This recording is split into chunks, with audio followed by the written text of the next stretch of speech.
Hello, hello, hello, hello, hello. Hey, babe. Hello, hello, hello, hello. Welcome to another episode of Melanated Thought, where we talk about things that affect the black community. I am Reggie O. And I am Mimi the lady. And what a lovely lady she is, as always. Bomb chicka wow wow. This is a show that I wanted to do a few weeks ago, but more important things came out. But after the VMA Awards, I think we gotta talk about it. What say you, babe? Yeah, I mean, we've alluded to it before. Yeah.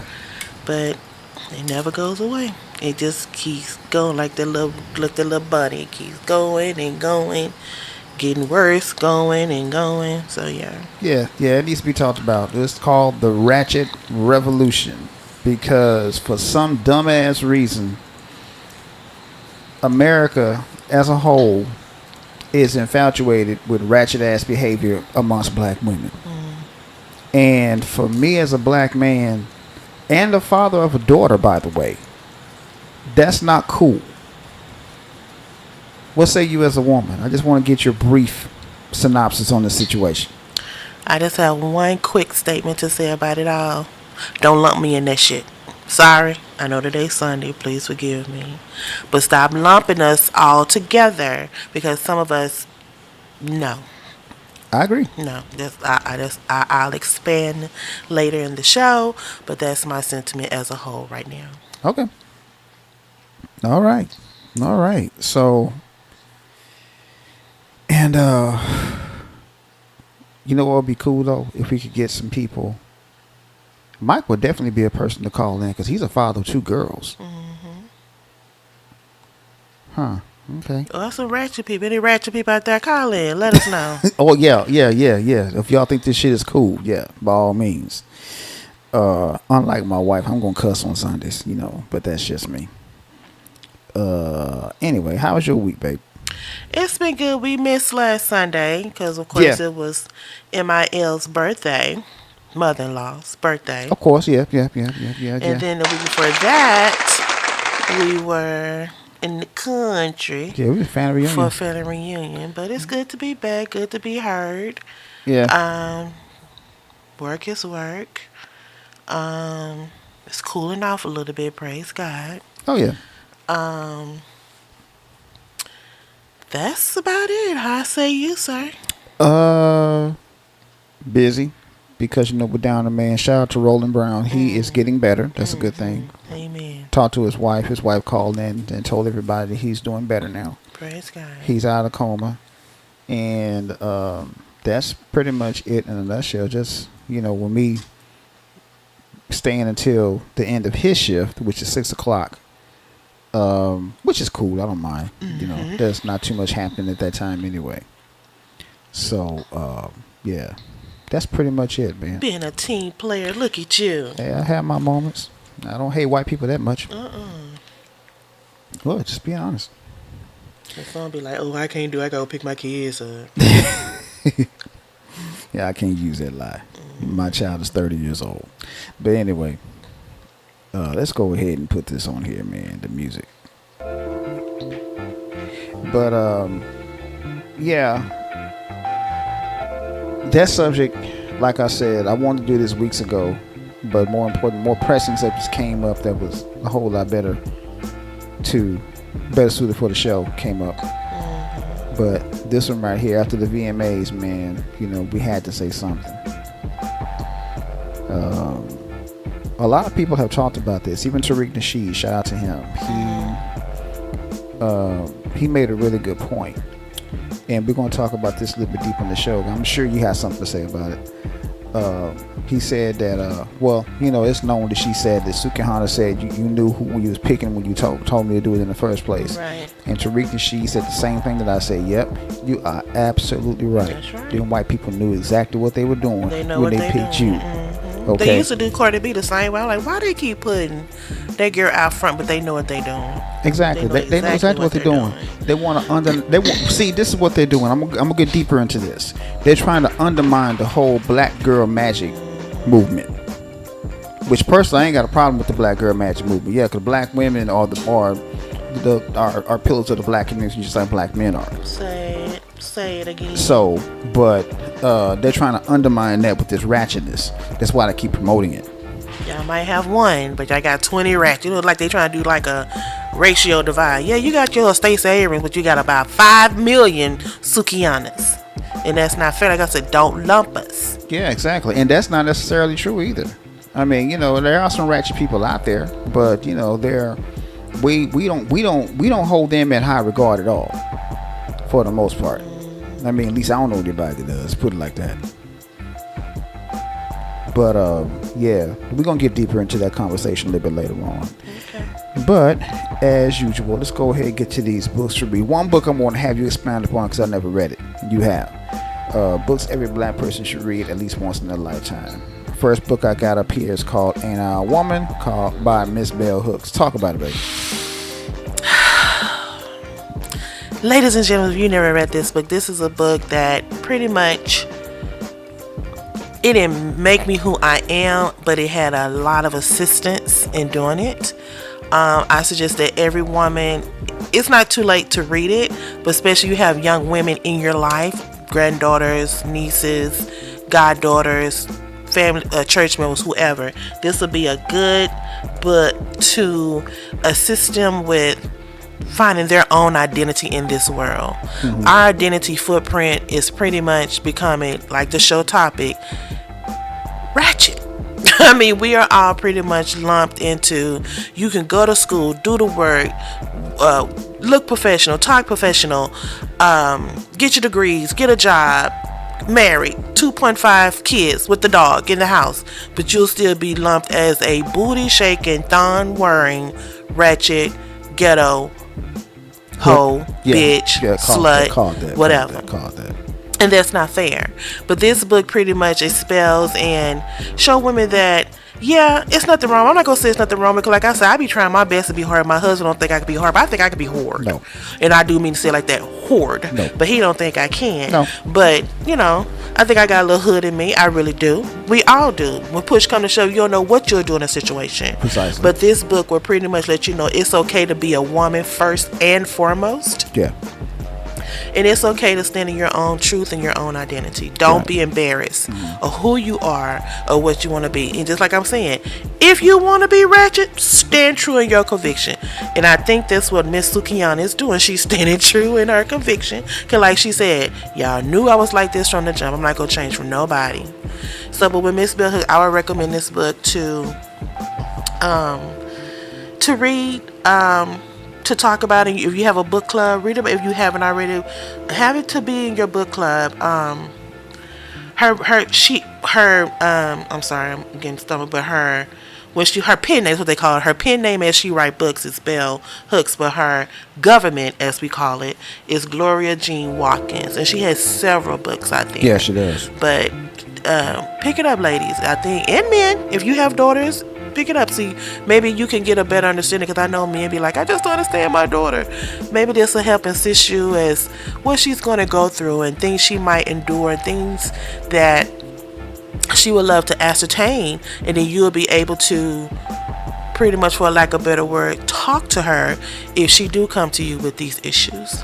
So pick it up, ladies, and men. I will highly, highly recommend it. All right. That's a good one. So here's some one that I've read. The Black Man's Guide to Understand the Black Woman by Sister Shahabas Ali. There's a section in this book where Sister Ali talks about how men should, you know, if you got a woman that just flat out just won't listen to you or take any kind of direction from you, like a Sukihana, like a Sexy Red, like a Ice Spice, you let them go. You keep it moving, because the only thing that, and now if you want that kind of woman, hey man, knock yourself out. But you know, most men, I'm speaking from a man's perspective, don't want a woman that won't just flat out won't listen to him. You know, so You know, that's pretty. That's some good stuff in this book. So definitely check that book out. And last but not least, book I've been talking about since day one, The Compensatory Counter-Racist Code by Nellie Fuller. There are 9 known areas of human activity, and I'm going to make sure I get them all. Economics, education, entertainment, labor, law, politics, religion, sex, and war. Okay, now let's talk about entertainment real quick. H. Rap Brown, one of my favorite people, one of my heroes, has a book called Die Nigga Die. Very good book. Very good book. People should read that one too. But we'll get deep into that book a little bit later on. There's a passage in his book, and I'm going to read that passage because I got to highlight it. Hold on. He talks about how the media, for the most part, holds power over everybody else. And he is absolutely correct, because Malcolm X said that. He said the news media is one of the greatest enemies to black people.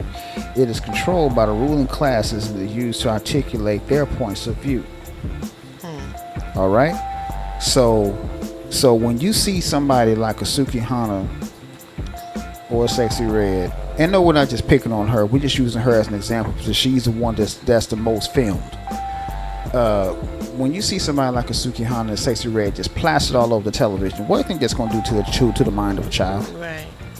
They're going to think it's cool, like it's okay, like, you know, well, okay, no.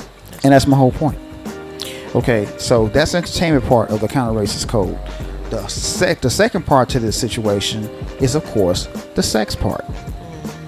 Now, me and my wife have had this discussion on several occasions, and we have came to the conclusion, and we agree with this. The most overly sexualized woman on the planet is what woman, babe? The black woman. Exactly. Well, I mean, they kind of lose back to the book of the day for me, Right, for exactly. Bell Hooks, because Right. back then they used to look at white women as like the Virgin Mary, like, you know, she was just like the utmost, like, oh no, the white woman is the ultimate goddess, like pure gold, like, and then the black woman was just treated as a seductive whore, or you know, because I mean, it's a picture. I wish I should have told you to get it. It's a picture of a lady back in the day, and she was funny because she had a real big booty. You know, have you seen that picture? Yes, I have. That was the picture that most people had the mindset of what black women should be and look like. I forgot the lady's name. And she would just look like as a whore because of the way her body looked. You don't even know that lady's name. Right. You ain't never had a conversation with this woman or anything. You just physically look at her body and say that she's a seductive whore. Right. And that's kind of like I said, that's kind of like the book that was about Bell Hooks, because I'm built like this don't make me less than. And because I'm not white don't make me less than. Right. And I'm just going to go ahead and put that out there. The biggest hoes on the planet are white women. They'll fuck anything. Tell me I'm lying. I don't know. I don't know. I mean, you know. I've heard. I'm just saying. I mean, if I'm lying, somebody stop me, please. You know. But anyway. I mean, you know, we call it names. I mean, call it what it is. If you ever thought about it, Marilyn Monroe stood up on a national platform and sung to her lover happy birthday in front of his wife. Yep. Now, if that ain't bold, I don't know what is. And to top it off, she messed with him and his brother. Now, see, look at that. But she was revered. Even now, she got a stamp, and they talk about her like she's, like I just said, a pure goddess. Yep. But here this woman is screwing 2 brothers and singing happy birthday, Mr. President, in front of this man's wife. You know what I'm saying? That's no. Game, set, and match. Now let's move on. Let's get. Hold on. I ain't got the music queued up for the news, y'all. That's on me. Sorry about that. So we're just gonna go ahead and get to the news. You ain't got my woman's I'm sorry. I'm sorry. I apologize, but I'm skipping. The most important part of the show? My favorite part of the show. Bold words from a black woman. I apologize, babe. I'm sorry. It's on me. That's on me. Correct. Okay, who you got? We got Sister Harriet up here. We got Sister Harriet Tubman. You know what? A little bit of a history note. There was a I don't know if you remember this or not. Way back in the day in the 70s, there was a made-for-TV miniseries movie called A Woman Called Moses. You remember that? Yes, sir. That was about Sister Harriet Tubman. Absolutely. Yeah. And you already know who played Sister Harriet. Oh, yeah. Who was it, baby? Go ahead, put a name out there. When I see what's her name? Sis. Go ahead. Is Cicely You're right. Cicely Tyson. Yes, exactly. Yeah. Exactly. Cicely. I don't know why I was going to say Sistine. Cicely Tyson. Yes, indeed. Yeah. And that was one of her most revered roles. Absolutely. Even though she was in Roots and stuff like that, but that one that carried her forward. Yeah, that carried her forward. That's one of her most revered roles right there, man. Yeah. She played Sister Harriet Tubman in the movie. Absolutely. Yeah. I remember that like it was yesterday. We sat there glued to the TV watching that show. Me, my mother, my stepfather, and my sister. We sit there and we watched that show. All the episodes, and we loved it. And they trying to get rid of that type of history. How dare you? Anyway, babe, what you got for the bold baby? Okay, the reason why I chose Sister Harriet Tubman today because in Black history, September 17, 1849, Sister Harriet Tubman, who was born under the name Araminta Ross, escaped slavery from the Papa Neck plantation in Maryland with her brothers, Ben and Harry. But shortly afterwards, her brothers changed their mind about the escape and returned to the plantation.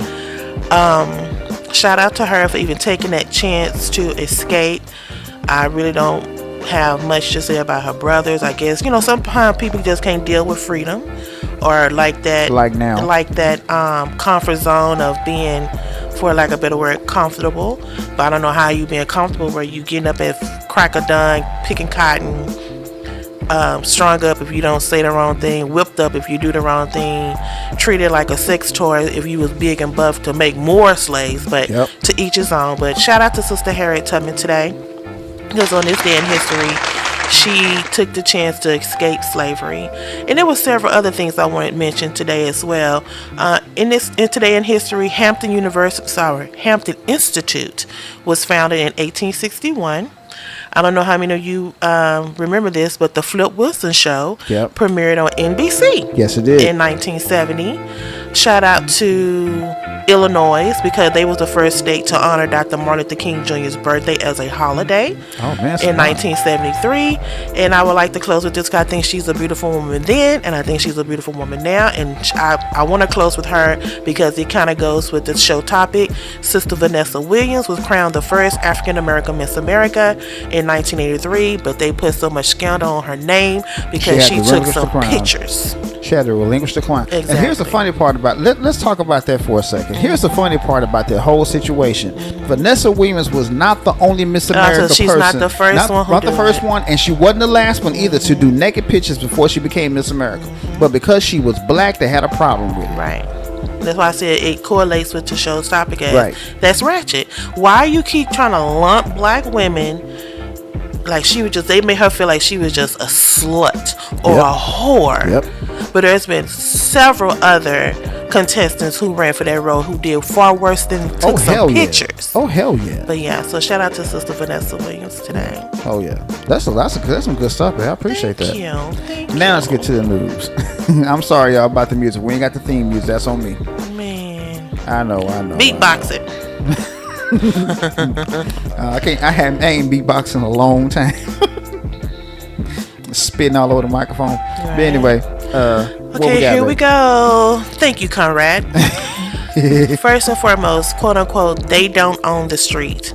Oblivious white woman reportedly calls cops on black men who parked car on public street in front of home. Damn.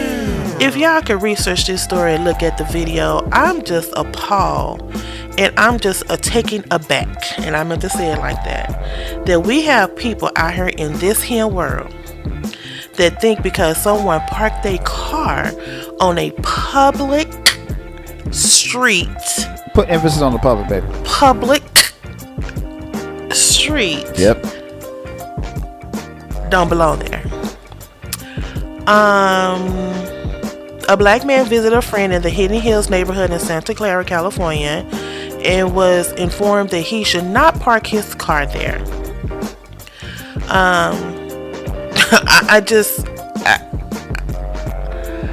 This lady rushed out her house. Please don't park your car in front of our home.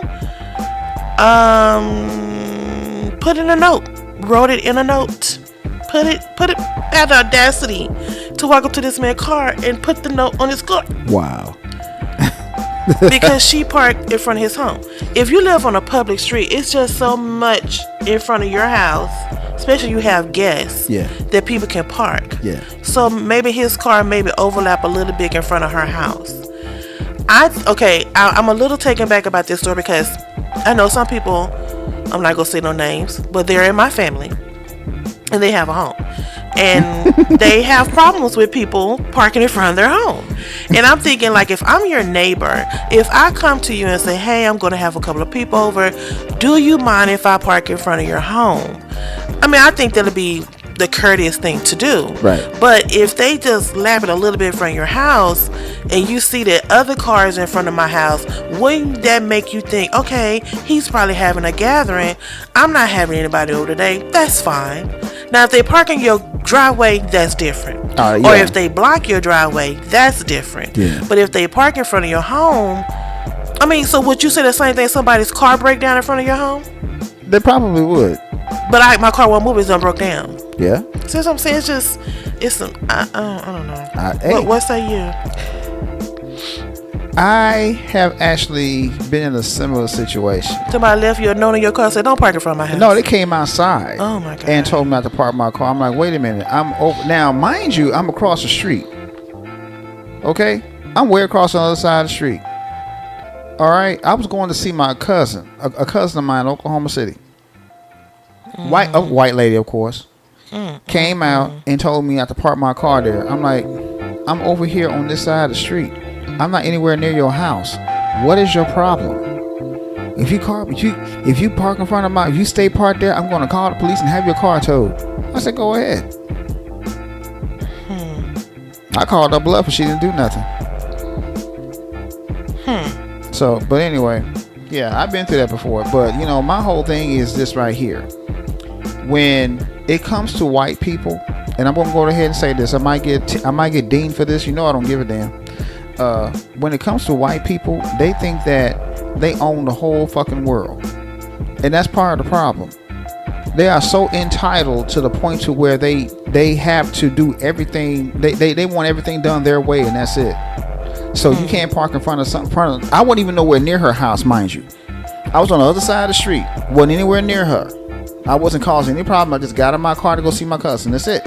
Well, it's kind of like this story. This guy, they put the note. He was bold enough to go up to their door, knock on the door, and ask them, hey, why did you leave this note on my door? Yeah. And the wife was like, just leave our property, whatever. But the husband came out all belligerent. Of course. And talking about, they have had several people to park, on that street. First of all, not really, basically. And the guy, Haas, that's the name of the guy who parked his car. He said, I'm not really parked in front of your house. And like I said, it's probably maybe like not really directly in front of her. Let's put it like that. Right. And he was like, I don't care. I'm just getting fed up because we had people to park here before, and I'm basically fed up about it. And so when Haas took out his phone, he took out his phone eventually to record the wife, who was, to see what her reaction would be when he asked her why they leave the note. And then the husband just came out and just started calling him a jerk, and that he was, being stupid because he was recording them. Oh, okay. So he didn't call him the N-word. Right. Oh, I'm surprised. And so he started telling his wife to go inside, blah, blah, blah, blah, blah. But my thing is, like they said, they do not own that street in front of their house. No, they don't. There's an ordinance. I don't care where you go. There's an ordinance. You don't own anything after a certain amount of feet in front of your house. That's what I'm saying. You barely own the sidewalk in front of your house. I was about to say that. You don't even own the definitely sidewalk. don't own the street. No, you don't. In front of your house. So the audacity of some people is appalling to me. I just get it together. That's all I can say is get it together. Here's another one. A white South Carolina woman followed, pointed gun at black newspaper delivery driver because she believed worker was staking out the neighborhood. Damn. And this is the worst part, quote unquote, didn't belong there. Well, if he was delivering people newspapers, he belonged there. He belonged there. Again, he had a service that he was getting paid to do. Again, that's a white entitlement. That's a white entitlement. That's and a she white looks a entitlement. hot mess. I'm gonna put her name on blast. Go ahead. Mary Holmes What's you from? allegedly pointed a gun at a black woman delivering newspapers in her Spartanburg neighborhood. What's you from? Spartanburg. Spartanburg. Okay. I think this is one. And then in either North Carolina or South Carolina, whichever one. Whichever one it is. I think it's South It's Carolina. ridiculous. But anyway, I just 2:30 in the morning. So why? First of all, why are you up there early? And secondly, why you mess with this woman while she's trying to do a job? How can you tell someone where they don't and do belong? Get a grip, people. get a life. But she did go to jail. Good. But she was released on bail. Oh yeah, of But course. hopefully this is a wake up call for her. Like, you don't own. You can call 911. You can call the sure whoever. But you gonna learn today. You just can't pick and just start pointing a gun at somebody. She probably freaked that woman out at 2:00 in the morning. Hell yeah, she did. Wow. I just don't get people. I just sometimes I be walking around here and I get these stories and I read these stories. So maybe it's me. Maybe I'm just not understanding, or maybe I need to start acting like this, because obviously this is what the norm is these days.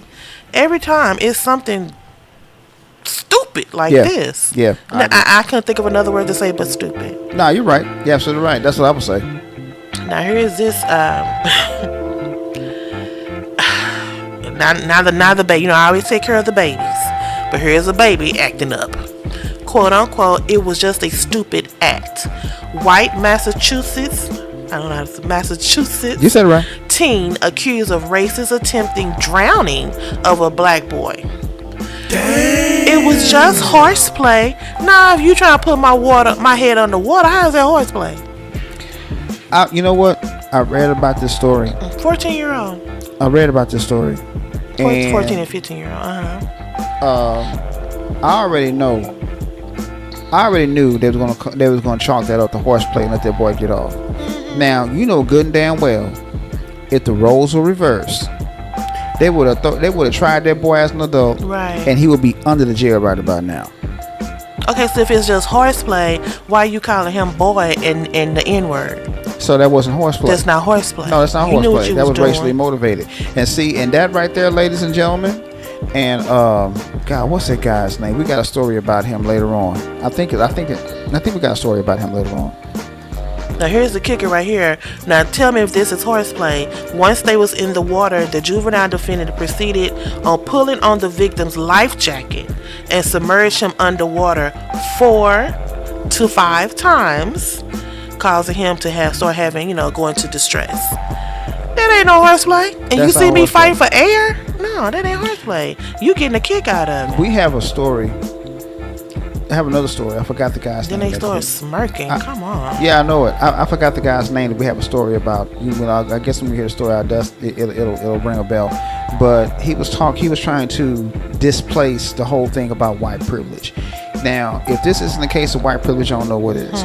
Because he got a slap on the wrist. He didn't even get any jail time, did he? He in court looking like a donkey. Like, they call us donkey, let's call him. They call us monkey, let's call him donkey. And he just sitting there looking like, I don't know what I tell you. His lawyer put him up to that. He said, "Look, as pathetic as you possibly can." Got a little suit on and everything. Play the same thing that Kyle Rittenhouse did, and get off of it. Right. Get off He for it. probably will. And that's exactly what he did. He probably will. Unbelievable. He got off I with don't attempted know. murder. That's Yeah. pretty much what that was. I'm gonna call it what it is. They getting this from somewhere people. I said they were 14 and 15-year-olds. You just don't sit up in your room and be like, you know what, I'm gonna call my black friend or this black guy I see down at the lake. Tell him, hey, let's get in this water and play, and then we just gonna have horseplay, and then when we get in there, I'm gonna pull him underwater 45 times. No, man, no. No, you're messing with that one. Try again, bro. No. No. Well, moving on. Moving right along. Quote unquote, they're not going to stop us. The Gullah Geechee Islanders challenged new zoning change that could face black ancestral homeowners off their land. Damn. I've heard about Geechee, and I really got him a little taste of it and started reading more about it, because I don't know if you know or not, but I like looking at the Food Network channel. Well, And there's a chef on there by the name of Miss Brown, and she is from there, and she talk about the Geechee people all the time, the Gula people and stuff like that. And this is pathetic that I'm gonna read what it says. It says the Gula Geechee Islanders are fighting a new zoning charge that could attract wealthy land buyers and force black ancestral homeowners off their land if they can't afford potential property tax increase. WTF? Exactly. I'm like, as many years these people have been down there, you know, they the Geechee people down in that area are known for doing the rice, you know, raising rice or I know. harvesting rice. Oh, you know I know about that. So I'm like, damn, all these years they been there, y'all, it ain't nowhere else y'all can get some land. Well, see, here's the thing about it. Here's the thing about that. For those of you who don't know, not gonna try to embarrass my wife or anything, but it's the Gullah Geechee people, baby. Gullah each. Okay, Yeah. like I said, I don't know. Okay, anyway. And when I say Gullah? Yeah, it's Gullah. Gullah Geechee, yeah. Yeah, Gullah Geechee.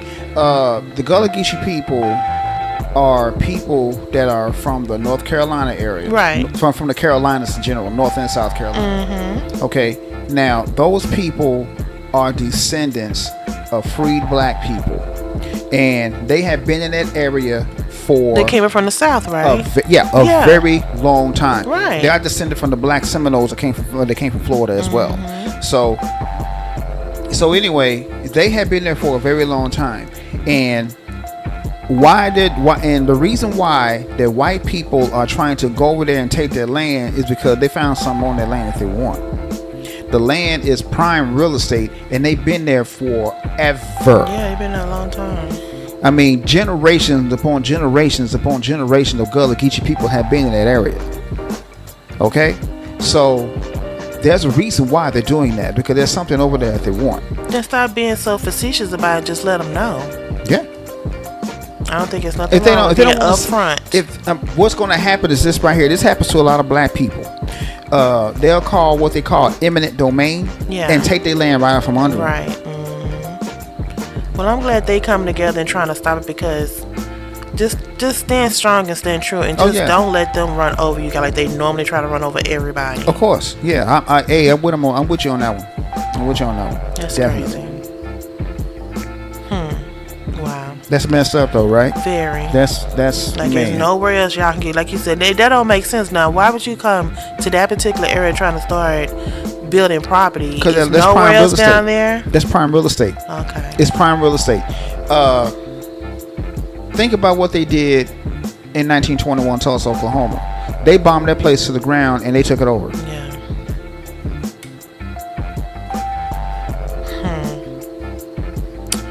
Well, I hope this case work out in their favor. They can keep the area that they have known for many, many years.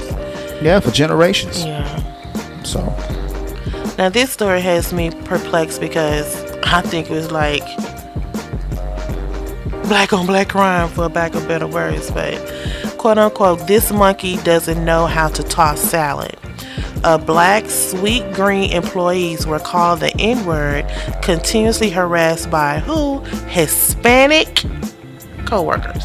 Damn. Before you continue, let me go ahead and say that. Let me go ahead and say this right here. Ladies and gentlemen, there's your black and brown coalition right there. I keep telling y'all, and I will keep on telling you. Okay, when it comes to us, stop lumping Hispanics in there with us, because they are just as racist as white people. That's why I said, to me that sounds like black on black crime, but now that I see this, I see we're not on the same. No, we're not on the same playing field. Yeah. Okay, stop saying black and brown, black and brown. No, the and brown don't give a damn about the black, because if they get some shit, they don't say anything about black people. Okay, it's always us trying to campaign for everybody else. We need to stop doing that shit, especially them, because they don't give a damn about us. Now there are some cool riders out there, because Fidel Castro, he was a rider. It's just like America. America helps everybody, but when America's in trouble, can we call China? No. Can we call Sweet? No. Who can we call to help us? Exactly. Nobody. Well, Sweet Green is a popular fast food restaurant that serves salads, and it's just appalling that another Hispanic was calling another black employee the N-word, and that they're lazy, and and they kept calling him gorilla, and they were talking about, is a Negro a Negra? Come on, fix your hair, and what's that on your face? It's just pathetic. It's just, I don't know, this is kind of hard. Like I always talk about us as black people as crabs in the barrel. I don't even know how to correlate this, because in essence, when push come to shove, if they have to separate us, you're going to be in our line. Let's just keep it 100. You'll be right in line with us. Yeah, everybody saying, come on, brother, we in this together. Right. Nah, bro, go on over there. I'm a nigga, remember? Right. I'm a mayate, remember? Go on over there. Wow. Go on over there.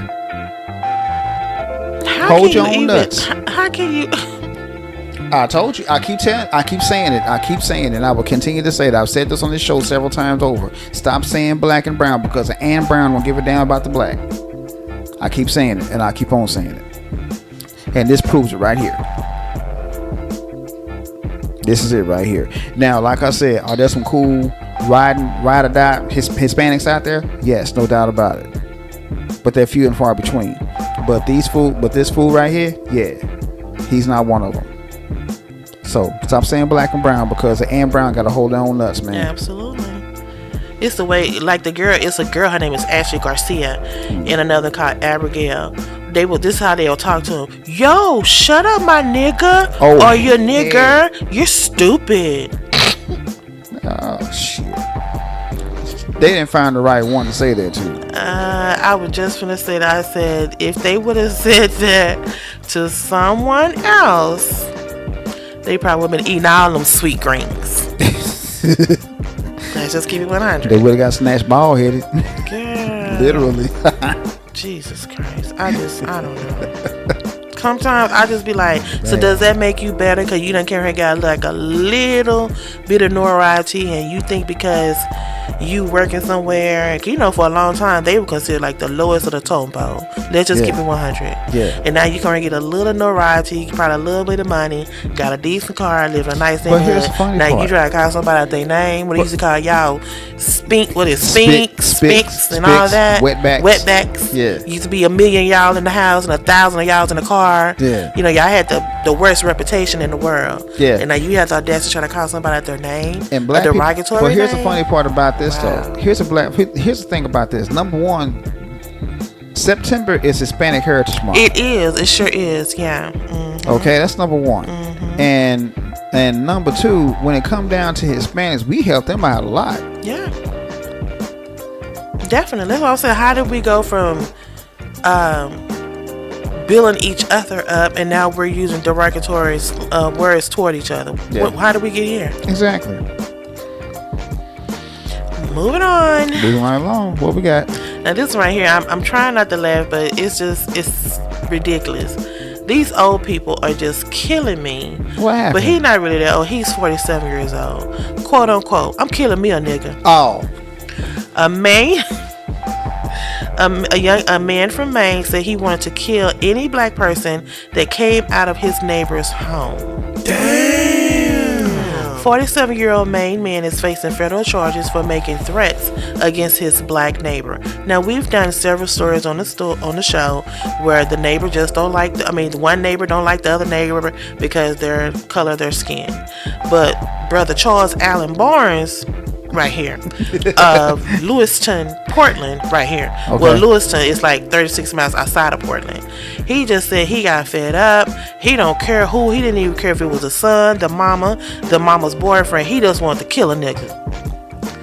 Now, they really don't say what brought this on, but they said that he used a internet-based multimedia messaging service to send a threatening voicemail to the young lady. WTF.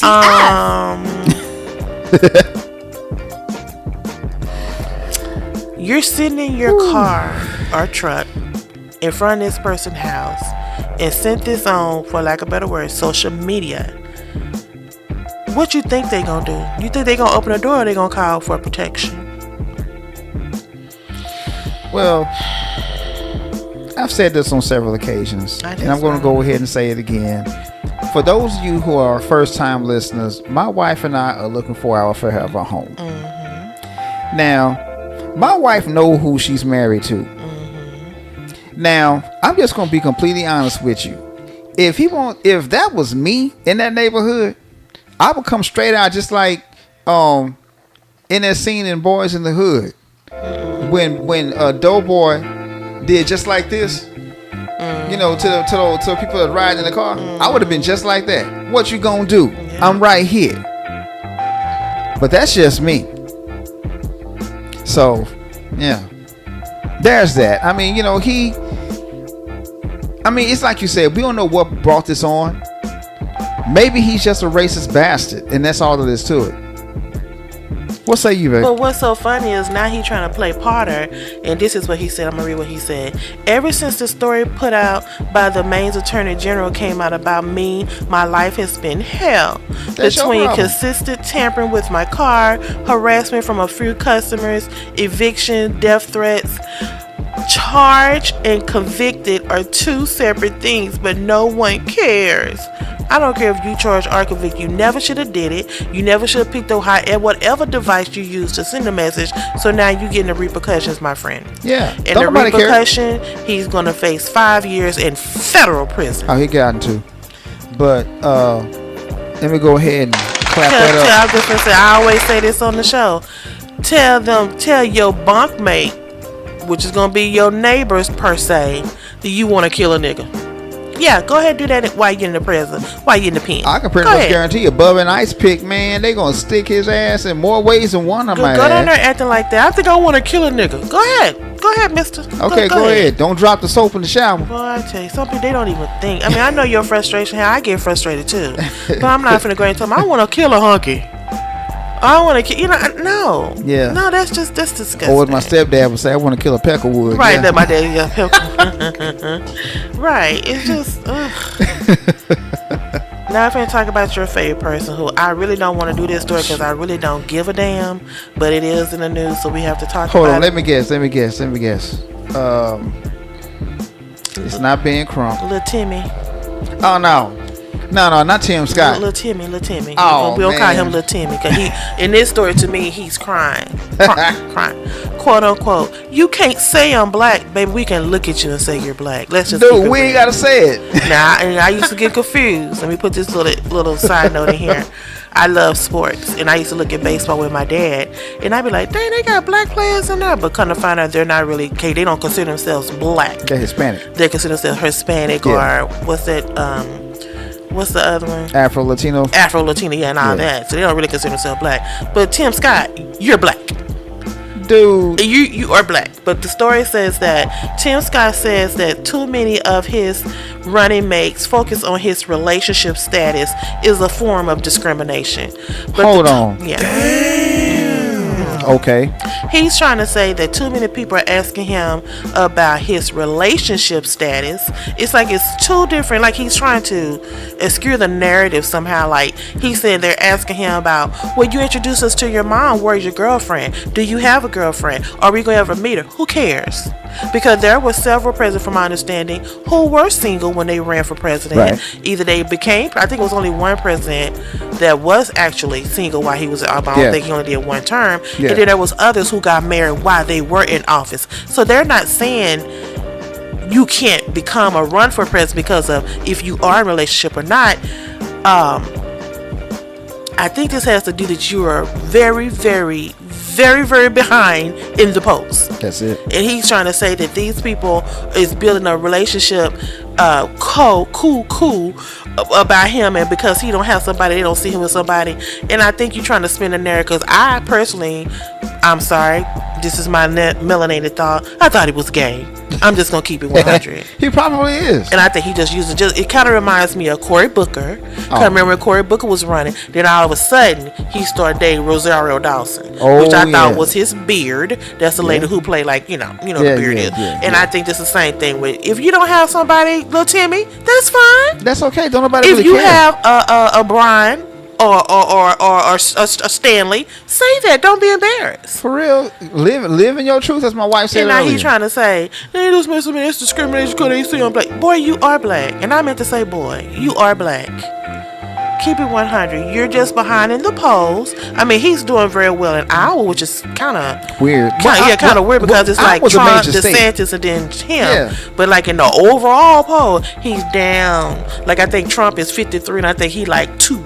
Oh damn! You know, Shit. so I think he just trying to keep his. I don't know what he trying to do here in this story. That's why I said I really didn't want to say anything about it because it's so weird. Yeah. It doesn't make sense. Either you black, you gay, you in a relationship. Who gives a damn? Nobody really care. No, I mean, bottom line, nobody really cares. No, they don't. Because I know nobody I don't. Really cares. I know I don't give a damn. I ain't voting for your ass anyway, but that's just me. So. Correct. Yeah. But anyway. I'm going to take a deep breath on this one right here. Hold on, let me ask you this. Does it involve a child? It does. Oh, damn. It does. I don't know how many of you have seen the disturbing video out of Atlanta. Oh, yeah. I know but disturbing video shows a school employee knocking autistic 3-year-old to the floor. Damn. And then picking him up and carrying him upside down. What? Give me a moment.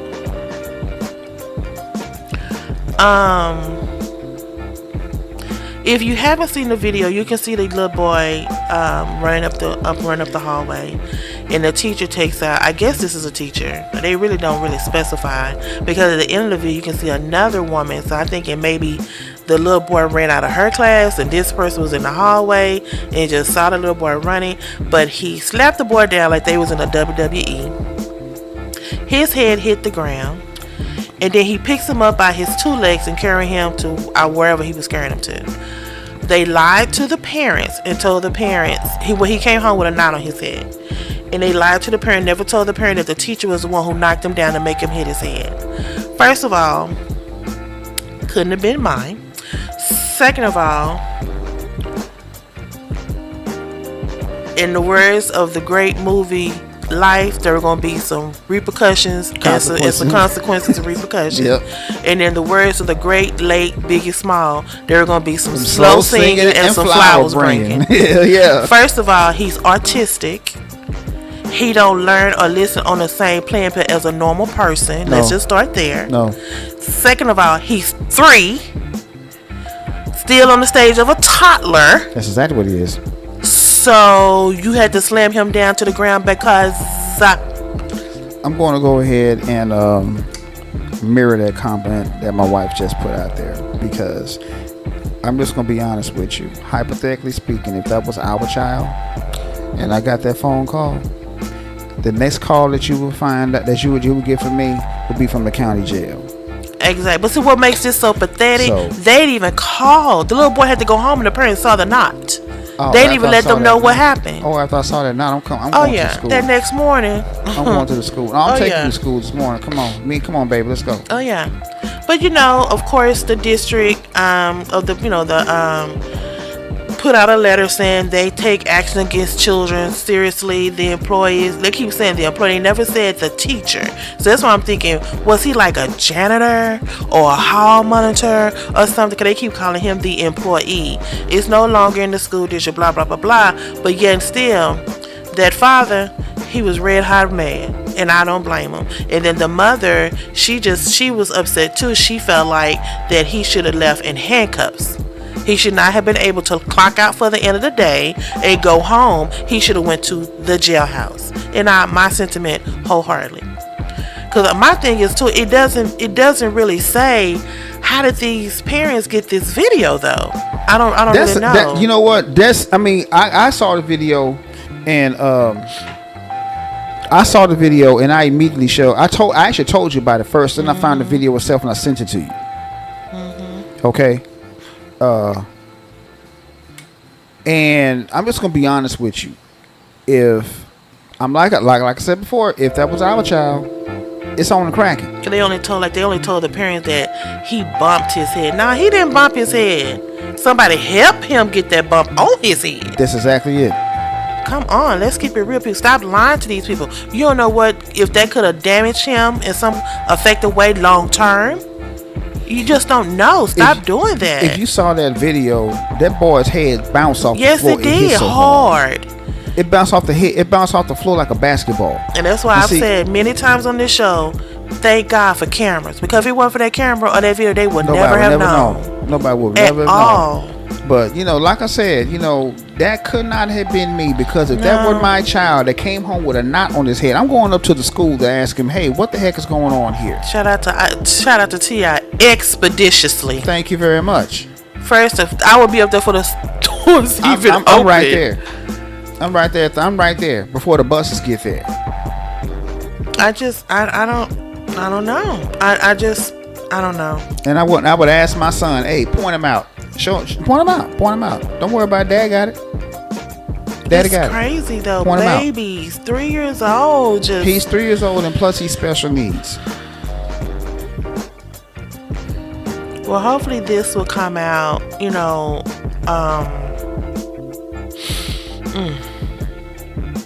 will come out in the favor of the parents, and hopefully they will explain to the young man that he did nothing wrong.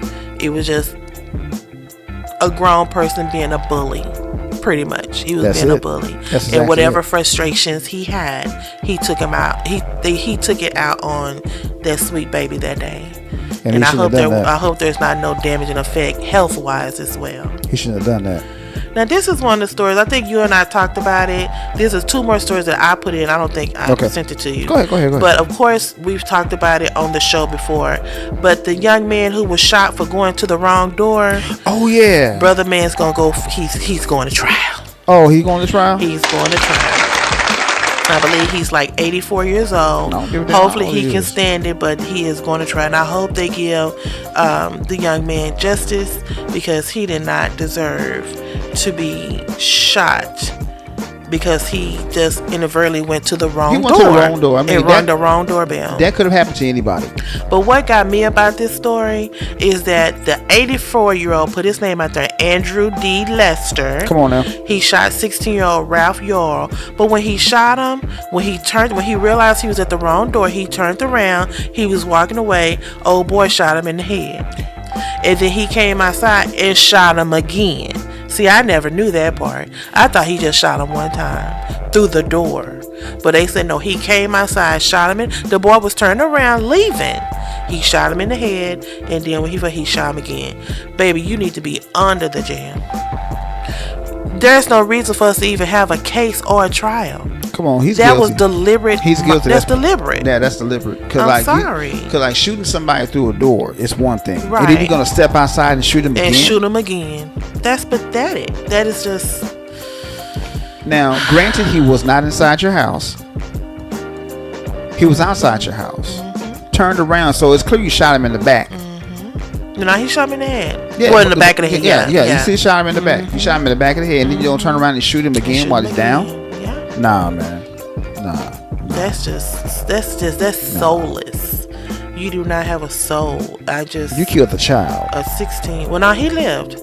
Oh, okay. Well, yeah. Well, you shot a child. He shot a child. Yeah. But then his grandson or something come out and say that he was racist in the first place. Yep. Mm-hmm. That I believe. Yep. Yeah.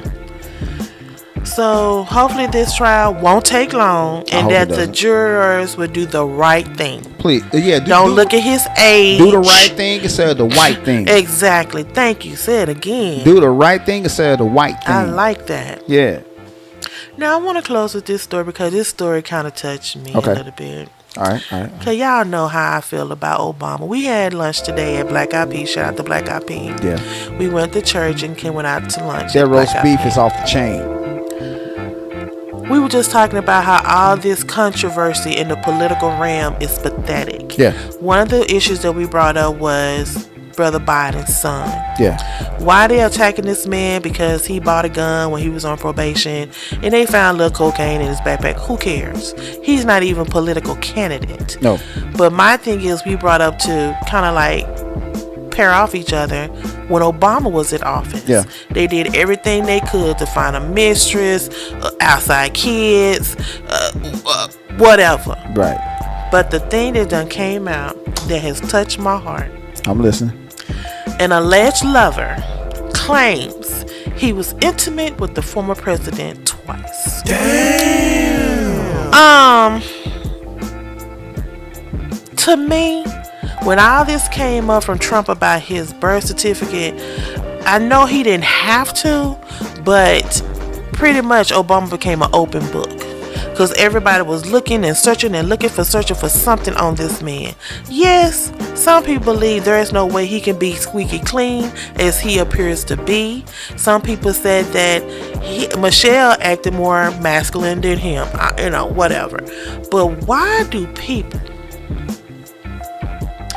wait so long and still try to put dirt on your name? This man is considered a public citizen now.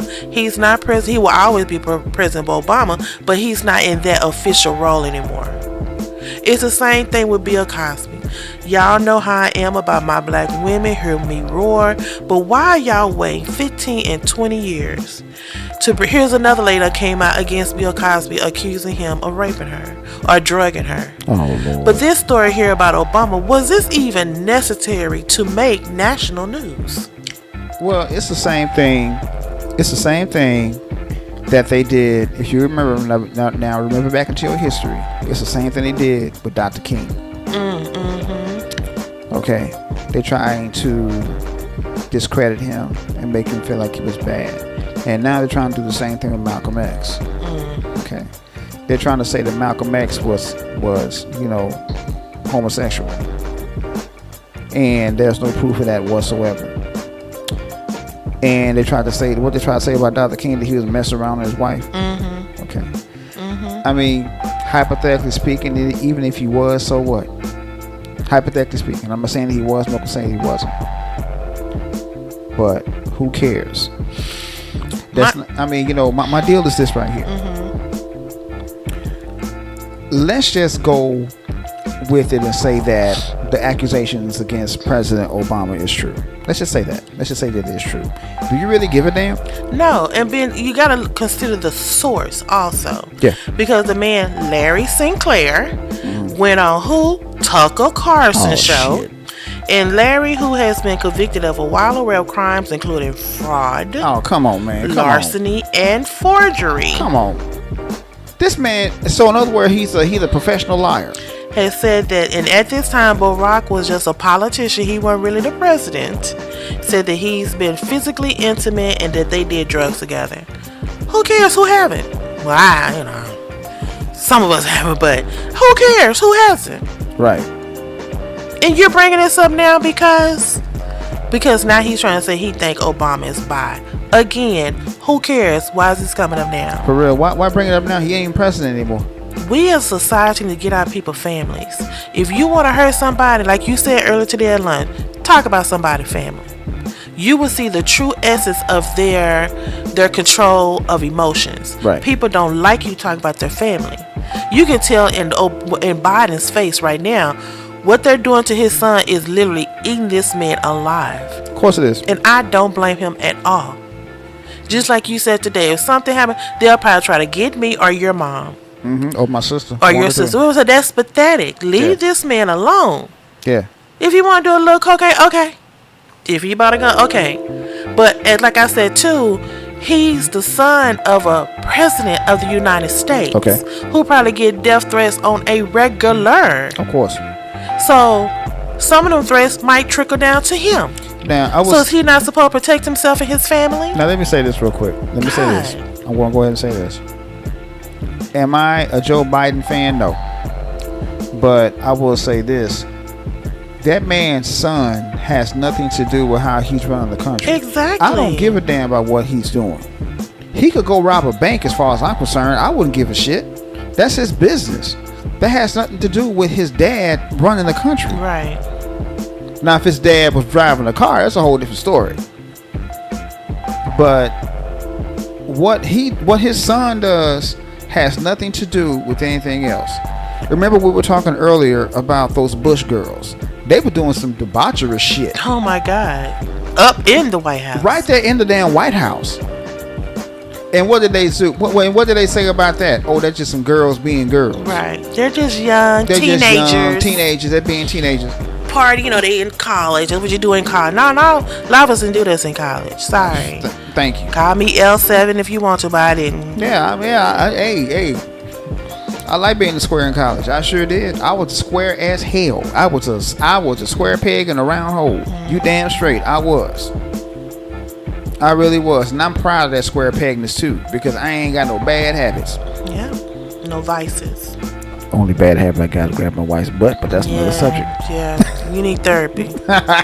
We have any therapists out there about butt grabbing? Please comment. A referral. He needs a referral. No, I don't. But with that story, I'm just over it. I'm over people planning people's lives. A lot of people care about their families, and they do not want to see their family hurt because they hurt. So leave this man alone, and leave President Obama. This man's a private citizen now. Let this man be. Leave him alone, let him be man. good. Come let on. him go over there in Hawaii and what he be doing, surfing and golfing and playing basketball. Let this man live. Yeah. He not even the president, so why y'all even bringing this up? Exactly. God. Yeah, leave him Moving alone. on. Shit. Now, that is all I have in this week's MTP news. All right. Back to you, Conrad. That was some good stuff. That was some really good stuff. Now let's get back to the subject at hand. The Ratchet Revolution. Let me, Okay, hold on. Before you get started, babe, I'm going to ask you about the subject. You as a woman. Now, let me just say this real quick, everybody out there. For those of you who know my wife, you know my wife is the epitome of class when she steps out the house. try to be anyway. I mean, you know, she steps out the house, man, not a hair's out of place. Makeup is on point. You know, clothes are just, you know, appropriate, for lack of a better term. And she exudes femininity. You know, I'm just gonna go ahead and put that out there. I like watching her walk, but that's just me. Yeah. But anyway, she exudes class. And then you turn on the television and you see Sukihana tooting her ass up all in the air. You see Lizzo with her big wide ass all over the TV. Now, don't get me wrong. I'm not fat shaming anybody because I'm married to a big woman. I love my big woman. But come on, enough is enough, y'all. What say you, baby? Well, let me just start off by saying what historically, and this is, I'm getting this off of a valid website, what people think ratchet means. Historically, ratchet means you think they have no class and lack a proper upbringing, but they don't know it. For example, trashy. It was also to be considered that women were promiscuous.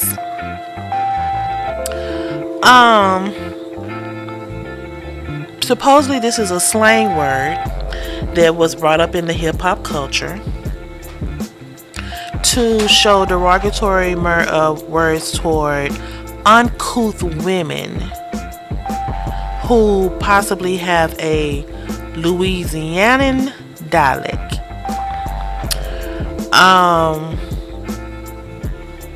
Don't really know what any of that means. I'm just appalled when the word first came out, like ratchet. Yeah. I'm thinking it was like a tool. Yeah. Like a wrench or a hammer. Personally, I cannot relate to the word. Have I ever been called ratchet? Not to my knowledge or not to my face. Let's put it like, yeah. Would I want to be considered ratchet? Tomato. I don't know. Depends on the situation. I never say never. But in the bedroom, yeah, baby. Thank you, shout out. But when you came to me about this show topic, I know we've been wanting to talk about it for a while. Yeah. We just can't keep saying it's Sukihana. Nah, this ratchetness is running rapid everywhere, like a wildfire. I'm just using her as an example because Exactly. she's the most prominent one. If you had a chance to look at the VMAs, Oh my God. this baby got down on her knees. Like a dog. And I don't know why. And after that, the headlines of the day was black bitches looking horrible at the VMAs. Pretty much. I don't know. But in her defense, like I said, we keep bringing up Sukihana. I know I do personally. She pretty much told her she gonna put it on the floor. Yeah. And when she got in front of that, what they call the step and repeat, where all the cameras was and the videos was rolling, she put it on the floor. Mm-hmm. She dropped down and just started, I guess for lack of a better word, working her ass, or twerking, I guess. Yeah. Looking back at the camera, licking her lips and all this, making it pop, Let's go back. She was already over on the pond talking about she wants to get her pussy stretched And and she want to eat some ass or get her ass at something like that. And then here you are, not even a couple minutes later, acting a plumb fool at the VMAs, which is supposed to be one of the most prestigious awards, But she said this was her first time going, and this is how you react. This is how you act. And the only thing you can do when it came out, because like I've seen some questionable outfits at the VMAs. Oh, I'm yeah, no like, doubt about some of it. these people should just came pure naked. Yeah. But I guess by her putting it on the floor, she stood out from everybody else. Yeah. But she said, y'all invited me. Y'all Knew who I was. Let's go back to the pond story. And she's on that Love and Hip Hop, acting a fool on that.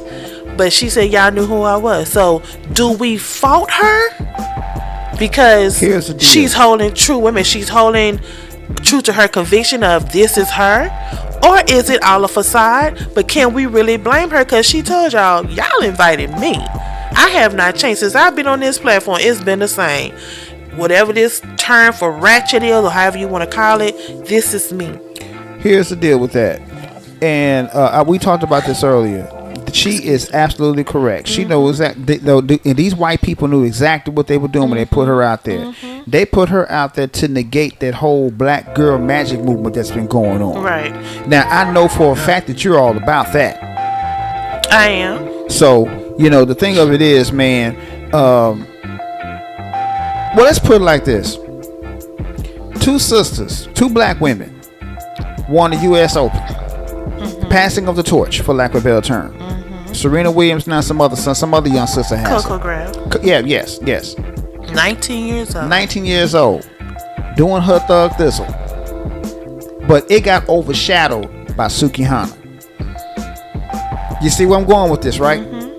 Okay, why did Sukihana's antics get overshadowed by this sister taking over the tennis world? Because of like you said, the ratchetness. Because they felt like by putting her on headline news that they were going to be able to get more clickbait, if that's what you call it, over showing this 19-year-old precious lamb who gave so much homage to Serena Williams, who was the baddest in the tennis game. No doubt. When she retired, and here this little one just stepped right back in her place to keep that black girl magic train rolling. Exactly, and that's exactly what I'm going on. But the best thing y'all can talk about is Sukihana up here shaking and licking and gyrating at the VMAs. Yeah. I can't. I'm telling I you. can't. Stop lumping us. All of us do not act like this girl or any other person that act like this. All of us put on clothes. Hell, you got the body, wear what you want to. I don't care what you wear. But sometimes decorum is a must. Here's the deal. And I was going to bring this up too. And I'm going to go ahead and bring it up now. When who do I want to pick on? Let's pick on Madonna's old nasty ass. Okay. And that's ratchet to the fullest. Thank you. Nobody said anything about nothing. that. They said nothing about that. That's number one. And number two, when some years passed, I think it was Miley Cyrus or somebody came out half-ass naked.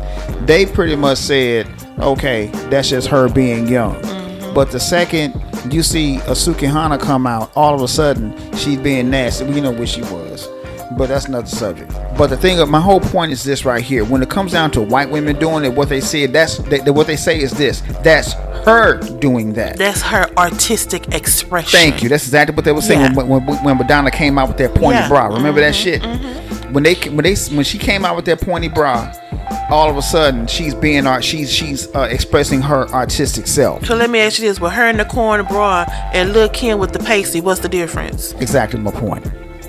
That's my whole point. Skin color. That's exactly it. See, Madonna had the complexion with the connection for the protection. Lil' Kim, Foxy Brown, and all the rest of them, if they see one black woman doing it, all black women do that. And I know that's a lie. I know that's a lie. And you know that's a lie. Because you're a black woman. Of course. And I take pride in that too. But my thing is, why all of a sudden are we called black bitches and getting lumped in the same category? That's just the way it is. You know what I'm saying? It just doesn't make sense. I was going to parallel off of this for just a second. Yeah. I really don't know why Kamala Harris had a hip-hop gathering at her home. No, well, let's talk about that. And then they showed her, I guess, up there, quote-unquote, trying to get her boogie on. And she was dancing like a stiff surfboard. I thought to myself, she's putting on for... I'm just playing like devil's advocate here. She was putting on for the cameras. But I bet you when them doors closed, she probably Sukihana. I'm just saying she ain't. I'm not gonna say she ain't. But see how they made that narrative? They were just like, look at her. She's so still. She's so still. Why is it so necessary that we have to announce things like this? Okay, she had a hip hop party, and then when she got up there, she didn't really know what she was talking about hip hop. Let's keep it real. No, she didn't. And then she started, I guess she called herself grooving to the beat, and she was just out. But it was hilarious. Yes, yeah. But when you look at Sukihana getting her box on to the beat, y'all say it's straight ratchet. What's the difference? Oh, because she was on her knees doing it and shaking one booty cheek, one booty cheek, one booty cheek. Wasn't Kamala swirling her hips back and forth? Oh, Lord. That's what you want to call it. Yeah. That's what I'm saying. How you said that? Okay, Sukihana was swirling her hips back and forth. What's the difference? My whole point is this right here. Number one, Kamala Harris was just putting on for the camera. That's what I said too. That's number one. Uh-huh. And number two, Sukihana was just being Sukihana. That's what she said. Plain and simple. So, because we know good and damn well Kamala Harris probably don't know shit about, but we already know she don't know shit about hip hop. We know that's kind of obvious, that little bullshit speech she gave. Okay. And talking about she used to listen to a Tribe Called Quest when she was in college. Now I did too. I don't see how she did that, being that she graduated college in '84. But anyway, when they came out in the '90s. Yeah. Tribe Called Quest. She went to school a long time, son. No, she didn't listen to no Tribe Called Quest. She was in college. Bullshit, and you know it. Anyway, my point is this right here.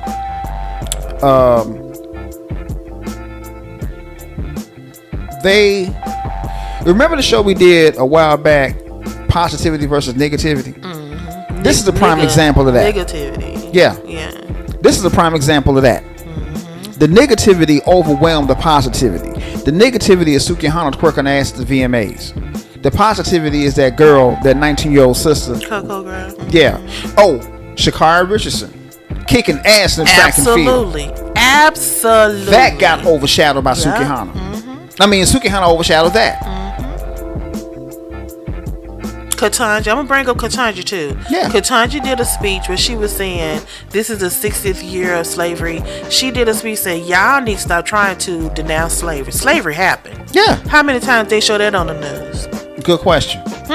This woman been saying y'all do not need to erase slavery. It happened. Yeah. Y'all didn't show nothing about that, but I did show every damn near outlet show Sukihana. Oh yeah. So is that a good thing? Is she getting the attention that she needs? To me, she is, because she's saying this is who she is, but because her name is out there so prevalent, people are trying to find out who she really is, Right. or where she come from, which is pretty much putting dollars in her pocket. Well, and is yeah. that fair? Well, here's the thing about that. See, here's the thing about white supremacy. White supremacy will take their tools and they will use those tools. And after they get finished using those tools, they will break those tools. But why do we So- always have to be shown in such a negative light? I'm getting to that. The reason why is because, like I said, the reason why they keep on showing the negativity as opposed to the positivity is because right now, the whole black girl magic thing, which personally I love, because I look at it like this: if black women shine, black men shine as well. Absolutely. Okay. And Yeah. vice versa. Exactly. When black men shine, black women shine. See, I don't know why they keep on trying to divide black men and black women. They shouldn't be doing that anyway, because black people, for the most part, ain't falling for it. But we'll talk about that on another show. They're trying to negate the whole black girl magic thing, like I said before, with this whole Sukihana, Sexy Red, Ice Spice, being flat out. I'm just gonna go ahead and say it, hoes. Okay, they're trying to negate that. They're trying to get rid of that because black girl magic is getting too much damn steam. You know it, and I know it. But it's gonna continue to be. I agree with you on that. We're gonna keep rolling on, because that's just what we do. Precisely, that's what black women do. But let's you keep bringing this up. I don't think we really talk. I think we kind of cruise over it. Yeah. But I keep saying these girls are doing this for clout. Nah. I think they doing this Some might for be doing it. money. Some- Because why are you on a microphone? I have a microphone in front of me too, and I sometimes say things, it might offend people, whatever. Yeah. But you on a microphone telling people my pussy hole pink and my booty hole brown. Yeah. Why? Why was that necessary? Then this 'Cause new that's what song sells I records. heard, ski. That's what I would say when I want him to come over or pull up. What? And then she talking about she ain't never had nobody do nothing romantic for her. But then she started talking about how this guy Oh yeah, I want to talk about that. Rob somebody for $13 and gave it got to her her. a fake Gucci belt, and she Yeah. thought that was romantic. See, now I'm thinking, is this because we're not getting taught as little girls to think higher than that, or to strive higher than that?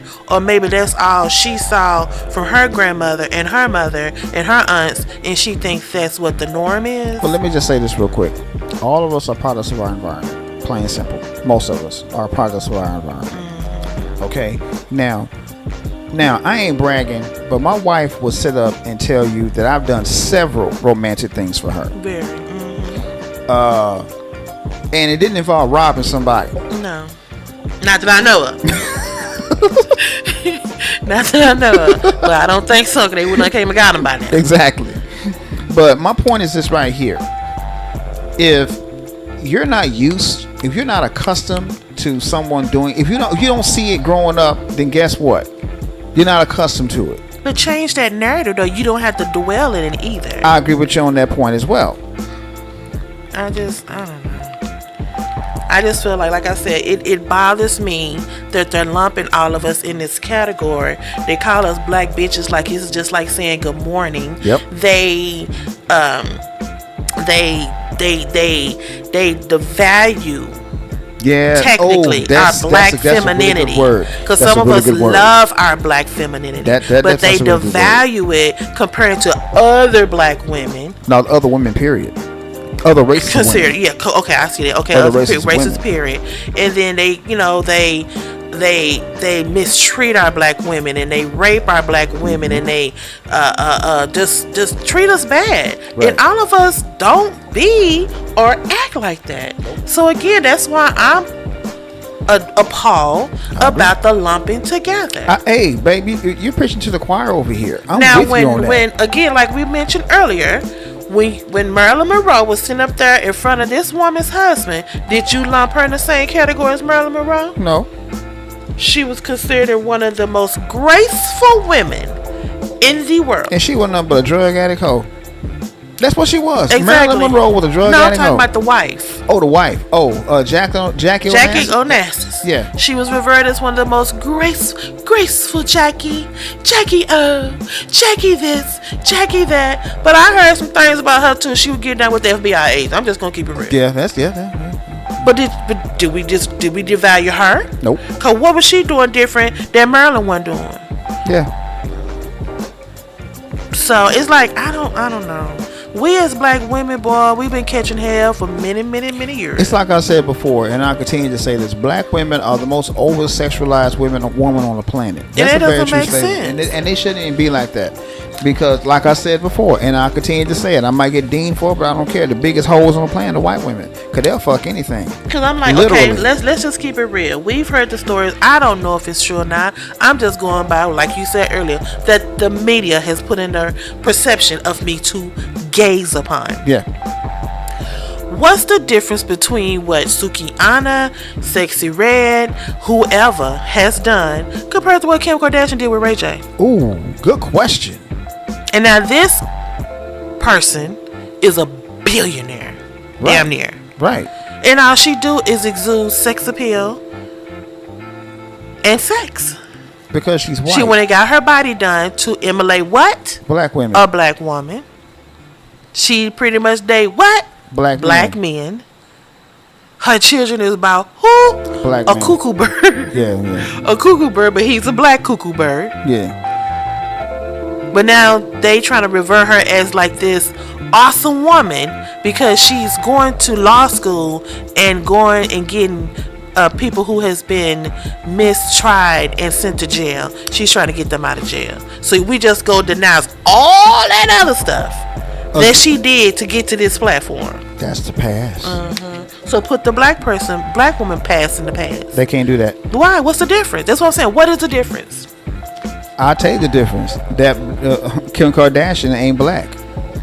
But she's not considered black. She's considered more of a white woman than a black woman. She's Armenian, and Armenia is right up by the Caucasus Mountains. So she's white. That's what I'm saying. She's considered She's definitely more black. white because she's European. She's definitely white. They'll put her in the spectrum of white before they put in the spectrum of a black woman. Yeah. But like I said, no matter how many black men she dated, listen, how many whatever she's done, she will be considered a white woman. Exactly. You just answered your own question. And revered up. She's the pure goddess. Oh my God, Ain't Kim nothing pure Kardashian. about Oh my her. God, Kim She's about as pure as a Dr. Pepper is. Exactly, because I heard she, like I said, I saw her say, but the baby done. I don't know. Like I said, this could be just for the gram or the cameras, but she seemed like she gets around. Yeah, she does, man. I mean, you can sit up here. I mean, think about this though. When you think of Meg Thee Stallion, what do you think of? I think she's a beautiful, sexy, natural built black woman. Right. Yes, she's out there with some racy lyrics and some racy outfits, but in the interim, it overshadows, like I always say, I hate that it overshadows that she has a college degree. Exactly. That's what I'm getting and that at right she is there. doing good things That's in exactly her what I'm getting community. at. What is she doing? Name some of the stuff that she's doing. She's building like convalescent homes and nursing Yep. homes around Yep. Houston, Texas. Yep. She always give money to rebuild Houston, Texas. Yep. She rep her city to the fullest. Yep. In honor of her mother and her grandmother, Yep. which is, from my understanding, two more strong black women. Yep. But all y'all see is her getting on her knee, Meg Thee Stallion with the good knees. But like I said, it could just all be a facade so she can get that For good her, old it's a money. facade. For her, it's to a build facade. these for real. That's how I'm saying For to her, it's a it's a facade. facade. Because she's like, how I'm gonna get this money? How I'm gonna get this money? Well, I got this talent that I can rap. I got this banging body. Well, let me use it to my advantage. That's how I look at it about her. She's using it to her That's advantage exactly for what a she's greater doing. good. That's exactly what she's doing. Lil' Well, Kim, maybe Suki is doing the same thing. no, she's not. Lil' Kim, on the other hand, and Lil' Kim did it before Meg Thee Stallion did it. Because Lil' Kim, before she fucked her body up, was cute. Yeah, she was. And she was college educated. Did not know that. Right. I did not know that. Yeah, at all. she's college educated. Like I said, some of them you, like I said, you gotta use it to your advantage, but do good too. Like I said, I hate to keep harping it, but let's go back to those Kardashians, because they're the main topic, the main thing in the world right now. Yeah. Every single one of them girls are known for what? Are they lawyers? Nope. Or are they doctors? They're just famous for being famous. That's the problem. Because of Kim's back. Right. Literally on her back. Yeah. And working that neck and them jaw muscles. But anyway, that's another subject. But yeah, all that is, you're preaching to the choir over here. That's why I did this show. But let me ask you this. As a black man, when you read these stories about people like Sexy Red and some of the comments they make and Sukiyana, how do you feel as a black man? I feel sorry for the black women out here. And the reason why I do is because, and I love black women. It's kind of obvious I'm married to one. But, and I love black women. I came from a black woman. Okay? A proud black woman. But I feel sorry for the younger generation because this is what they have to look up to. All right? And so, like I said, they keep on putting this bullshit on television and all over the news and every single news outlet and all the social media outlets and stuff like that. And they think this is cool. But can we do something as a people to stop the media? Try to negate that stuff. Yeah. The only thing we can do is try and negate it. If we just stop paying attention to, just don't watch them. Won't they lose ratings? And then from ratings, they lose money. But we as a people, we're nosy. Hey, I'm one of them. You hear something, you go out there and Google it. Like I heard about Speaking of Meg Thee Stallion, I heard about the new video her and Cardi B got. I call Bongo. Here I am Googling Bongo.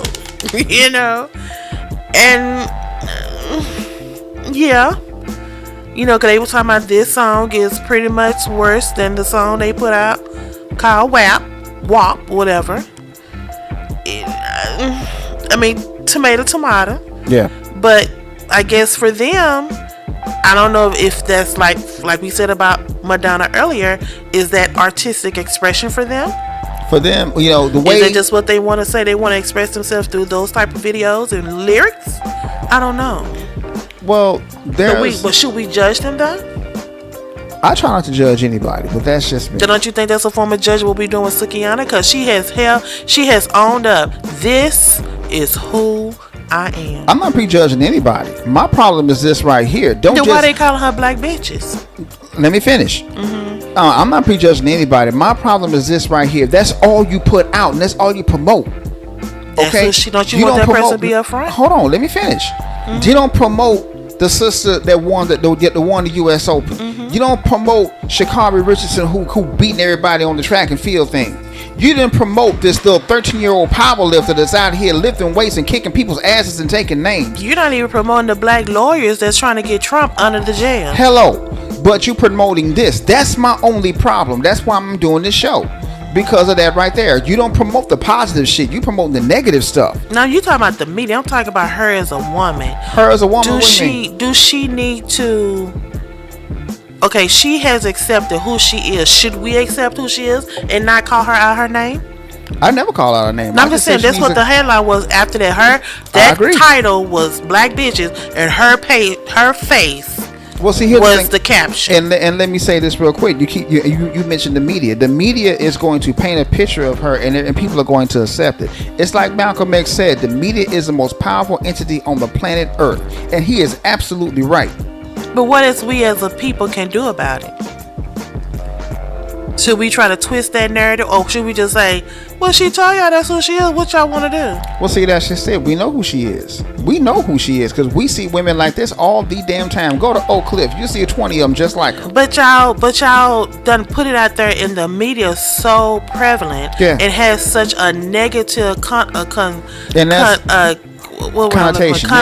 to it that when other races, let's just keep it real, that's how they're gonna see black women in general. Exactly. And that's why I keep saying stop lumping us. And that's my whole point.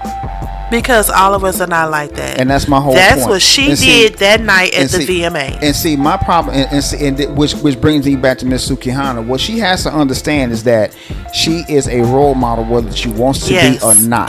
Exactly. A lot of us are. Okay? We don't know who watching us. Exactly. I look at it like this, baby. You're a role model to a certain degree. I feel that's why I try to carry myself to a certain aspect of who I am as first a black woman, a Christian woman, a child of God. Right. Sometimes I have my moments. We all do. Yeah. But I don't want to be revered as a ratchet black bitch. Right. I really don't. Right. I mean, because, that could be twisted as a ratchet black bitch could be twisted as she's out here getting it and making a good way for the black culture. It could be twisted where it's a good thing. Yeah. But it's such a negative tone to it. And then, and then I get a little offended because when things like this happen, black men just sit back laughing. They're not trying to put a different perspective on it. They're not trying to, for lack of a better word, defend her. They're just laughing at her. Well, let me say So it made this. me wonder, so if you see these men laughing at you, why continue? Wouldn't that might be like, you know what? But I'm glad you mentioned. it's not a good thing. I'm glad you mentioned that because Suki Hana was talking to Dr. Umar Johnson, and Dr. Umar Johnson tried to tell her there's a better way to do it. I don't know. I got a little disturbed with him because, not with him, but some of the comments. They said if he was in private, he'll probably be trying to holler at her. Now, let's see how negative we took that. See, that's what I'm talking about right Just there. straight negative. Yeah, I'm not gonna say Umar Johnson would or wouldn't. I don't know. I don't think so. Personally, I don't think that he would, but that's just me. But they just said because of who she is, the way her body look and stuff like that, he'll try to holler. I'm not gonna say he wouldn't. Now, see, And if he do, that's his perspective. and see, and that's what I hate about a lot of people. Don't sit up here and judge somebody by what you would do. Exactly. You would try to. You don't know what he would try to do because you don't know anything about him. That's what you would do. I hate when people do that. I used to always tell people, just like back in the day, this is a little bit off subject, just like back in the day when I was coming up in the martial arts, and I told people, man, I just learned how to, break a cinder block. Oh, you can't do it. Why? Because you can't do it? Yeah. So how the hell you gonna sit here and judge me by what you can't do? Right. Just because you can't do it don't mean that I can't do it. And so anyway, that goes and that brings it back to Dr. Umar Johnson. Just because you will try to holler at her in private don't mean that he would. Right. Just say that you would and leave it at that. Well, I'm not oblivious to the media because I've seen some stuff the media put be like, oh, so we doing that on national TV now? Yeah. Oh man. But when it comes to black women, you rarely see the positive. You rarely, and if you do, it's like it's brief on a such a low totem pole. They'd be like, I ain't heard about that. I didn't hear about that. You know what I'm saying? But other ratchetness, it become mainstream. I'll give you another subject. Remember before she got into all that trouble, Lizzo, when she was when they gave her, when the powers that be gave her, I think it was Thomas Jefferson's glass flute, right, and she played it and was twerking with it. They had such a big problem with that. I mean, but looking at that, here you are receiving or having an opportunity to hold and perform on a piece of history. Right. Should she have twerked? No. That's what have made her Lizzo. She is known as the plus size woman who's on stage playing a flute, twerking. Right. So she's playing a flute. Should she continue the whole process and twerk, even if it is TJ's flute? Well, I mean, it is what it is. I mean, like I said, that goes along. And see, that goes along the lines of the same subject here. The negativity is overshadowed by the positivity. Okay, and that's the problem that we're having with this whole Ratchet revolution. There's a whole lot more things you could be talking about besides Suki Hana tooting her fat ass over, and at the VMAs. There's a whole lot more things you can talk about besides Sexy Red going and talking about how somebody robbed somebody for 13 little funky ass dollars and gave it to her as a romantic gift. There's a whole lot more things you could be talking about besides what's her name, Ice Spice going to an elementary school and start twerking during a procession. Whole lot more things you could be talking about besides that bullshit right there. You get what I'm saying? But y'all don't think it's nothing wrong with, now it done been announced that Nick Cannon might be having his 13th baby. So y'all don't think nothing's wrong with that? This man is getting multiple women pregnant. Okay, he can afford it. But y'all don't think nothing's wrong with that? I think it's y'all something don't wrong think with that's ratchet? Hell yeah. But do you hear about it? Y'all, when y'all do hear, be like, damn, Nick, that's all y'all say. Shit, I say y'all ain't call him no stupid. I do. But y'all call this girl a black bitch. I do. I say Nick Cannon needs to tie a knot in that motherfucker and put it on the shelf. But you one of not too many. I know it. Cause most of the time I hear people talking about it, they be like, damn, Nick got them swimmers. Excuse me? Yeah. Really? Mm-hmm. But y'all don't look at the fact that there is possibly, I think he got multiple children. He was married to one of the princes or queens of R&B. Yep. But then he done got these others. And it's just, it just devalue whatever him, to me, this how I'm talking, it devalue whatever him and Mariah had. Mm-hmm. Because he's out here, supposedly, I don't know how true this is, he thought that he was going to die. Because he had some kind of disease. Yeah. But he's living his truth. He said he's always wanted children. Okay, you just couldn't get that with one woman? Yeah. Okay, if it did work out between you and Mariah, you just couldn't find another woman. Y'all made the decision together and have these multiple children. Right. Why does it have to be so many different women? You know what? If you can afford them, you take care of them. But then me as a woman, how are you satisfied with that? So technically, you're just a money grab to me. Because he's not going to give your child the same attention that he give the 13 or 12 others. Right. You're basically getting taken care of by, for lack of better words, a rich man. You're going to be mommy and daddy until he has the time to come play daddy. Oh no. Why? Don't say that. Why? Don't say that. She is going to be a mama doing it by herself. She going to play daddy. Because they going to be like, Mom, where my daddy? Then you have to go outside and throw the ball with him. So she going to play daddy. No, it's not playing daddy. It's been a single mother. She gonna play daddy when they're asking for their dad. When a child asks for their dad, what is that called? That's called a child asking for their father. So when she needs to, I just want to go outside and throw the ball. How many mothers go throw the ball? She's a single mother throwing the ball in the absentee of the father. Which means she's a single mother throwing the ball. She's playing daddy. No, she's not. Because most boys want to throw the ball with their dad. She's not playing. Don't say that. She's not playing daddy. I'm not saying she's trying to be that. She's playing daddy. No, she's not. Okay, tomato. We're going to go back and forth on that. But I think she's trying to play that to appease her child so her child won't be able to ask her, where is my dad? Mm-hmm. That's what I'm looking at, that fact of it. So why would you even... Why? You don't know what kind of lifelong effect that might have on that child. It's going to have a big effect on him. Now, that's the way I feel about men that have multiple children by multiple women. You can't possibly give all your children the same kind of attention. You can't. That's true. And I know things happen. You get a relationship thinking it's going to be lifelong. Stuff happens. Right. And you move on to the next one. Then you move to the next. But damn, why you got to continue having kids? Yeah. That's just me and my little. Like I said, I'm just trying to parallel between a man to me, that's ratchet. Yeah. I mean, and true enough, there's a double standard. And why is that? It shouldn't be a double standard. Ratchet Not is ratchet. at all. But the black woman always get it. Always get it. Well, see, like I said, that goes on the lines of that goes on the lines of the double standard. Okay. Now, Nick Cannon having all those children, I think he needs to slow his damn ass down. But that's just my personal opinion. But we can't say that, because if he can, like black people say, if he can afford, it it is what it is. I mean, live your life. But it's Nick, more to just money. Thank you. There's more to a child than just taking care of the child financially. Really, I agree with you on that one. But that's a whole other show by itself. But yeah, ratchet is ratchet, whether it's male or female. When it comes down to dudes, we call them dusty. It's a lot of dusty dudes out there. And dustiness is looked upon as a good thing in the hood. You know that, and I know that. Mm-hmm. A dusty dude with no job, 30 years old, living in his mama's basement, working on his damn mixtape. Come on now.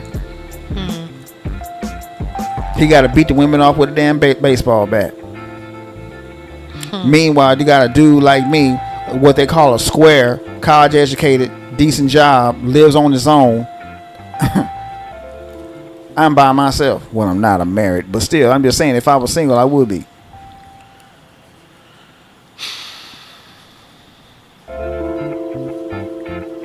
What's the difference between Ratchet and Bougie? The difference between Ratchet and Bougie? Well, Ratchet usually has to do with someone being uncouth. Okay? Bougie means that someone thinks they're better than somebody. That's what a bougie person is. Most bougie people think they're better than everybody else. Ratchet people don't. Well, see, I look at it like this. Some, like Ratchet, like, yeah, you know, like I said earlier, she considered no class. Right. Uncouth. Yeah. But to me, bougie is someone who has did their due diligence. Yeah. To indulge in the luxuries and the finer things of life. Okay, I can see that. And so, Bougetto, that's a combination y'all done did with bougie and ghetto. Which, you know, I used to try to be Bougetto. I don't know why, you know, I just had my little moment. You know, you go through a little phase or whatever. But like, the reason why I brought this up, if you think about it, these are young women. Right.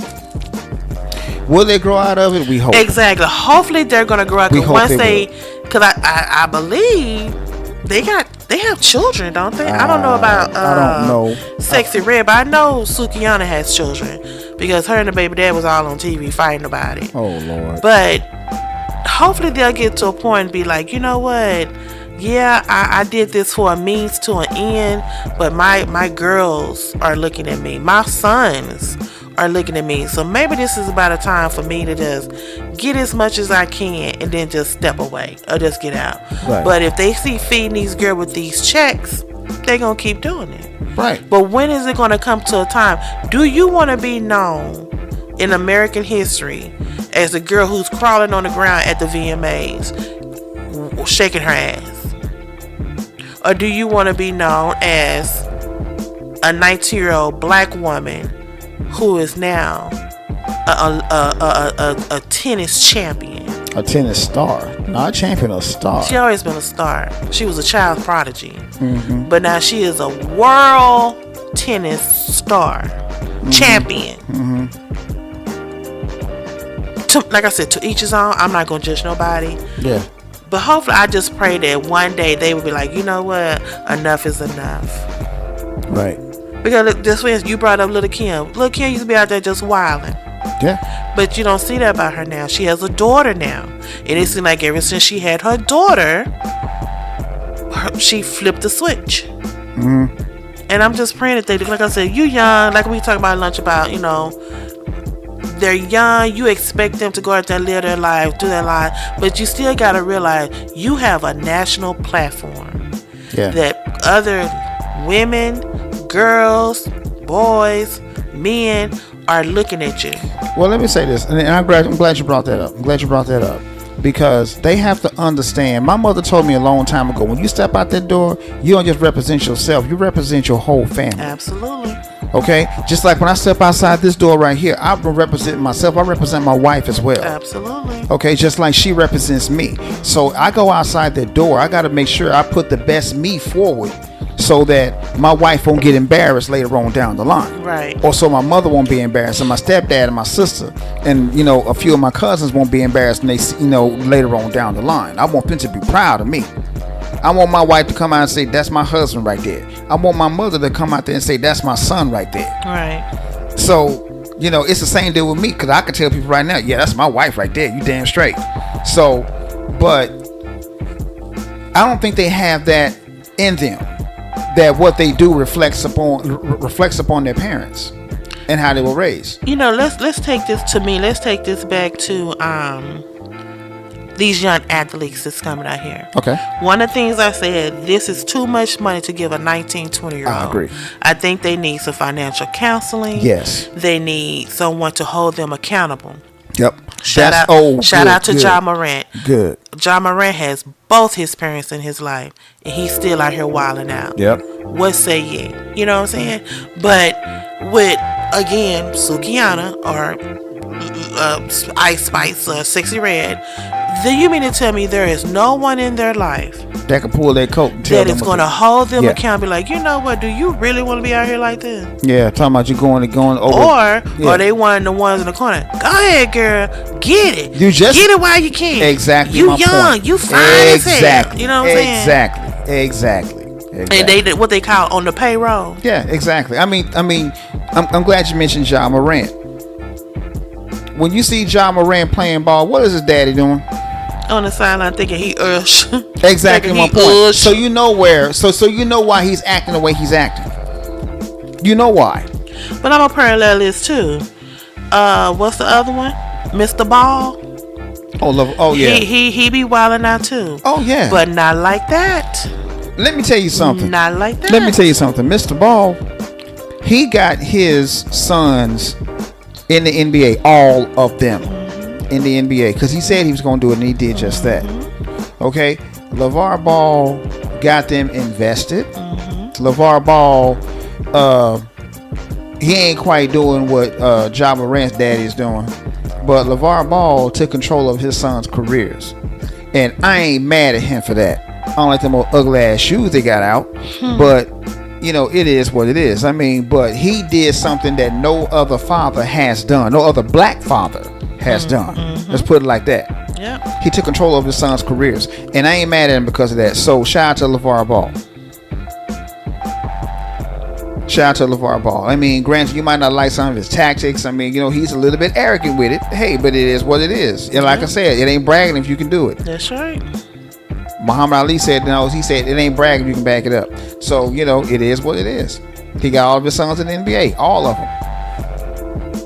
Well, the reason why I brought that up is like some parents or someone is holding these dear sweet babies accountable. Somebody hold them down. Yeah, pulling their coat, bringing them back down to reality. You have to have that in your life. If you don't, you're gonna be on a stage just like this, getting called black bitches, and ratchet. Yep, that's exactly it. Now let's segue to this story me and you watched on the news the other day. Who's the rapper that's trying to get out of jail by acting like he crazy? I'm just when I look, I like we just can't. The media is a funny toy. It plays on people's heartstrings, emotions, down there make you be like, what the you know what I'm saying? Man. Why is the media in the courtroom first of all? And why has it made the news that he's sitting up in that courthouse trying to act like he's insane so he won't go to jail? Why is that even on the news? Let's talk about that for a second. What is his name? I don't even know him. Is it NL Chopper? Who is it? I never heard. Look that up because I never heard of him myself. But it was on the news. I agree, and he was sitting there trying to act crazy. I'm sitting up here. What is wrong with this fool, man? He's trying to act crazy. Now, did his lawyer tell him to do that? I think he did. I'm being honest with you. I think his lawyer said if you act a little bit crazy, you might get off.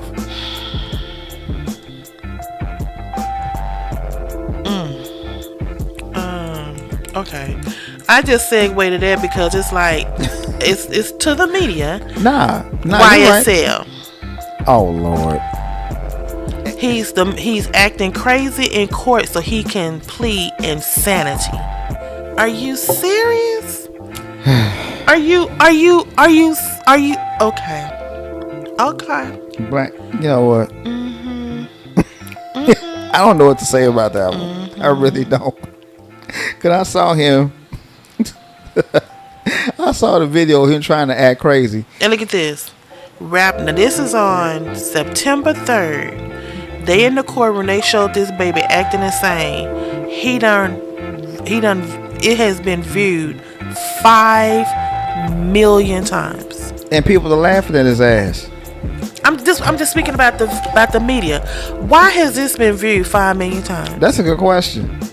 Because he ain't crazy. Because somebody like me, you seen that rap on TV acting and say, oh, I don't know, Google it. And that's how he got the clicks. And then when you look at the video, you be like, This motherfucker ain't Do crazy. you think his lawyer told him to do that? I do. I'm being honest with you. I honestly think his lawyers told him to do that. Act crazy. Well, I got news for him. That's not how crazy people act. Crazy people will sit up and have a conversation the way we're having the conversation right now, and then turn around and eat, and then turn around and cut your head off and drink your blood. That's what a crazy person does. But then you think about it, other people, other races who done played insanity have they gotten sitting off. at home eating bonbons right now. Yeah, they got off. Yeah, eating some Oreos.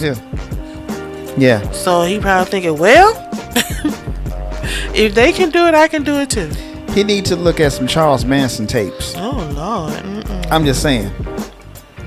I take that back, because Charles Manson wasn't crazy. He knew what he was doing. He knew exactly what he knew was doing. Just exactly like the one who would eat men when he bring him home. What's Jeffrey his name? Dahmer. Yeah, he knew He exactly knew exactly what he doing. was doing. He oh Lord, it's out there say something.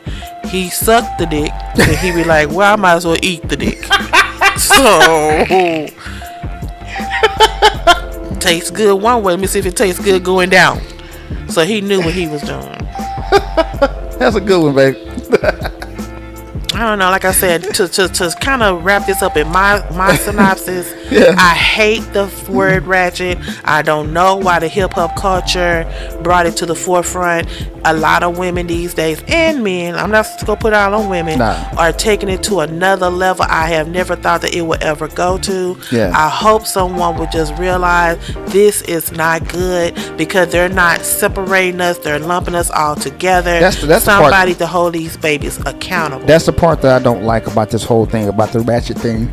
And there's some old ones out here. I agree with you Let on me say that. this about this man right here. Even though people say he keep talking the truth, he come off as being ratchet too. And that's that Charleston White. Man, you know what? I seen I don't even know why this man is still able to have a platform at all, because he's spilling everybody tea. And I don't know why. That to me is ratchet. Why are you out here telling these people, okay, if you know it, you know it. You heard it, you heard it. Who say you for you to be saying it? Why? See, that's nothing. Somebody to hold his old ass accountable. I agree. Now, see, you're going to end up getting hurt. Yeah. Because you're going to spill somebody's tea that shouldn't have been spilled. Exactly. You're going to tell somebody's business you shouldn't have been telling them. But shouldn't we take it to that level? No. That's what I'm It should be saying. taken to that level. So it's like, it just ratchet is so many. It's like it's Now, just see, that's Dusty. diversified. I mean, the whole thing about Ratchet and Dusty is this right here. They're pretty much the same, except one is meant for females and one's meant for males. He's just dusty as hell. That's what you call a dusty ass So is that what dude. we have to do now to try to make a living, to try Be to ratchet and get dusty. some zeros in our bank account? Be Ratchet and Dusty? Yeah. I can pretty much guarantee you that if we were Ratchet and Dusty, our fan base would be through the roof. I promise you that. Are we talking about people like, okay, I finna call her name, but I don't want to get sued. Exactly. Because a lot of people names you can't call, but it's one podcaster.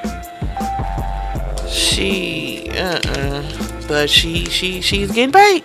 Exactly. She's getting paid. Exactly. So we did stuff like that and talk about stuff like that. Yeah, maybe you're right. I know it. I already know that. Shit. But that's not what I want to do this for. Like I said, I don't care. Like I said, we have anybody in the chat? We probably have nobody in the chat. No, Mike. But maybe we'll have somebody to come back. We have the viewership and the listenership has gone up. Yes, it They're has. probably going to replay it and listen to it tomorrow, later on tonight. Of course. And I truly appreciate that. Yes, we both do. If it continue to grow, I pray to continue to grow. That'll be awesome. But what I'm not going to do, I'm going to speak on some things that I see, but I'm not going to be ratchet about it. Of course not. I'm not going to hold nobody to a certain, yeah, I love it. I'm going to let them know it's something wrong with that picture. Yep. Because if I don't, who will? Exactly. Because some of us don't like to be lumped together. Nope. Even though I love my black girl magic, I love our black girl power. Mm-hmm. If they feel like that's what they have there, that's to each his own. Yeah. But to me, that's not some kind of magic I would want to participate in. Mm-hmm. And like I said, I'm not judging.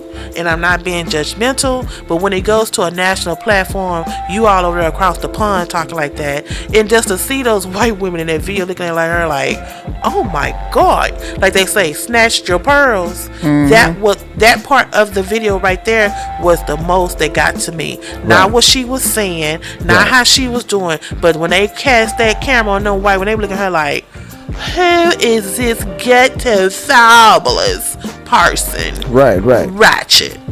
Yeah. I was done. Yeah. And then with her, this is my first time ever being a maid. You should have put on a nice little dress and just walk the carpet and went and set your ass down in the seat. I don't think she was performing or anything. No, she wasn't. It's like I said, babe. You know, white people knew what they were doing when they invited her over. They knew what they was doing. Why you keep putting money in no white people's pocket like that? Exactly. Because you know that's what happening, That's right? exactly what happened. As many people click on to see you at the VMAs or they'll put money in another race pocket. They put her on the VMAs because they knew that somebody was going to look at it. See, because that's how they get their money, is through the ratings, and the ratings went through the roof because of that antic right there. They knew exactly what the hell they was doing. Well, let me stop That's talking. number Maybe one. she do got a little side deal with them. Maybe she does. I mean, that's number one. And number two, they did that to negate that whole black girl magic thing. Because like I said, there were several positive things that happened during the time that she did this right here. You didn't hear about them because this overshadowed it. Exactly. And that's my only problem. That's my biggest problem. I don't know. But should she take responsibility though? To a certain degree, yes. And do what? And say what? And she already told you that's who I am. I know that, but she has to understand something. The way you are isn't the way it is. You need to change that up a little bit, sister. I mean, if you want to be a ghetto, if you want to be ghetto as hell, knock yourself out. We don't care. But you have to understand something. Because you are in the public eye, you are a role model. You have to carry yourself a certain way when you're a role model. Case in point, let's say Michael Jordan. Let's put him out there. Michael Jordan said that when he goes outside, he has to be on point all the time because he's Michael Jordan, the most well-known athlete on the planet. Right. Okay? He has to carry himself a certain way. Yeah. Why? Because he's Michael Jordan. Right. Okay? Right. I haven't picked up a ball in years, but just the stigma of his name. Yeah, but it's because he's Michael Jordan. Exactly. The greatest to ever play the game. You damn straight I said it, and I'll continue to say it. The greatest to ever play the game. Now he's the GOAT. Yeah. Sorry, LeBron, you ain't it. Sorry, but anyway, Kobe. Yeah, I mean, somebody might call in and say, no, LeBron. But no, anyway, whatever. That's another subject. Anyway, my point is this. When he steps outside the house, his house, he's always on point. Right. Plain and simple, because he's a role model and he knows it. And that's what people need to tell Sukihana and the rest of them. You are role models. Carry yourself accordingly. But have we as a culture put too much in our entertainers? Accepted these lower standards? Yes. Just like I said, when she told y'all who y'all are. Yes. Does that mean that I'm accepting that she did it? Yes. Wow. Well, I don't accept. I take it back. I think it's pathetic and it's nasty. Yeah. But and that boy Sim there in court trying to plead insanity. You nasty too. You stupid. No, he nasty and stupid. But again, if we just knew how to. But there's no way we as a culture, no matter, this is just me talking. Right. I don't think there's nothing we can do as a culture that can negate what the media will put out about us. I agree with you on that. Because like I said, Malcolm said the media, H. Rap Brown said too, the media is very powerful. Like I said, I don't know this man personally, but from what I've heard in his documentaries, he comes across as being just a pure, honest person. Everybody is not I'm not gonna say he perfect. I'm talking about Obama. Oh yeah. But look how they try to put a stain on that man's name. Yeah. He's not even in office no more. So it's like, what can we do as a culture to just stop the media from doing stuff like this? Like they go out and I remember back in the day. Remember back in the day when something happened new, they try to go get the worst person in the audience to tell what happened. I was sitting here picking boogers down my nose, and I saw this man run by with TVs on his room, and I was like, that motherfucker is running. Now, why would you go and next to that person is a brother with some scrubs on, probably just got off from the hospital, and he's just standing too. Why would you go pick this person who has a head turned to the side with a cigarette hanging out from one side? He got on his rack. He looked like that Bond from In Living Color. Why would you go and get his side of the story instead of this brother who looked like he was in the scrub? I'm not saying you can pick and choose and talk to whoever you want to, but y'all gotta remember, for a long time the media will go and get the worst person and ask them to give a story or recant what they saw. And I used to wonder all the time, now was that the best person in the audience? You remember when I don't know if you remember this or not. Remember Sweet Brown from Oklahoma City? I was just gonna say that, the one talking about I got ass or something like that. Is yeah, that her? because they was because an apartment fire happened in Oklahoma City, and Sweet Brown, I was laying down on the couch and I was drinking me a cold pop, and good Lordy have mercy, they was getting ready to do this, and I ain't got time for that. And that became a meme. And that became a meme on songs. Everything. Yeah. Off of that? Yeah. Off of that right there. Or the one, or that's one talking about, I got bronchitis. Is that her? No, that's another. That's another. See, this one said stuff like that. That's crazy to me. And like that one, that guy, he popping his lip. Turn on. Turn on. Turn on. I'm like, really? Are you okay? Okay. And again, it's like, do the media, do they tell these newscasters, find the most ratchetest person that you can find, and we're going to put them on front, and we're going to put them on the camera. Yeah. I think I'm going to be on camera. Is this thing on? Hey, mama, I'm on camera, mama. Look at me. Come on now. Like I said, they can interview whoever they want to. But if I was out there, if they just by chance caught me out there looking a hot mess, they'd be like, ma'am, no, I don't. No, I do not want to be. Oh, no, I don't. I can't tell. I can't help you. I don't know what happened. Yeah. And I could be standing there the whole time. If I know that I'm looking a hot mess, I would not put myself in that position. That's on film, people. Speaking of hot messes, earlier today, oh my God, babe, could you please elaborate on this, please? Because I don't want to have nightmares tonight at the hair store. Oh, that was just second. That was just okay. Like I said, I don't. As my husband alludes to damn near every week, I'm a plus size woman. I'm a big woman. Yeah. Pretty much been all my life. I have never been thin, small, little, nothing. She's a sexy big woman too. Show you right. And I try to carry myself to a certain decorum in what I wear. I didn't see her face, but I saw her from behind. And I saw this other one from the front. Oh! This lady had on a dress that had a hole right by her belly. What we call the fupa. Mm-hmm. And when you walk, you can pretty much see the hers. And of course, y'all, on her hoo-ha. But this other one, she like somebody took a bag of flour, dipped it in chocolate, put a little halter top that got stuck under a layer of fat on her back, and some shorts that was so tweeted up her ass, didn't think she had on shorts, and she came out in the public like that. Now I know it's hot outside, but it ain't that damn hot. And see, in situations like that, should I have went up to her and say, sister, please, you are already fat. She knew what she had on. I'm not gonna say fat. She was already plus size. She knew what she had on. Did you just run in here right quick thinking wasn't nobody gonna be in the store to see you? She knew what she had on. Because I've done that. I done thrown on something, just went to the store and just hop in, hop back out, and praying I don't see nobody I know. Because I'll never forget when I was in high school, I got embarrassed by a classmate because he saw me at the store. He was talking about, girl. And I swore from that day forward, lashes, lip gloss, and I make sure. unless I just not feeling good. And when you see me, like you best believe, oh, she ain't feeling good. Yeah. I'm not knocking myself. I'm not trying to brag on myself. But we have to set ourselves just okay.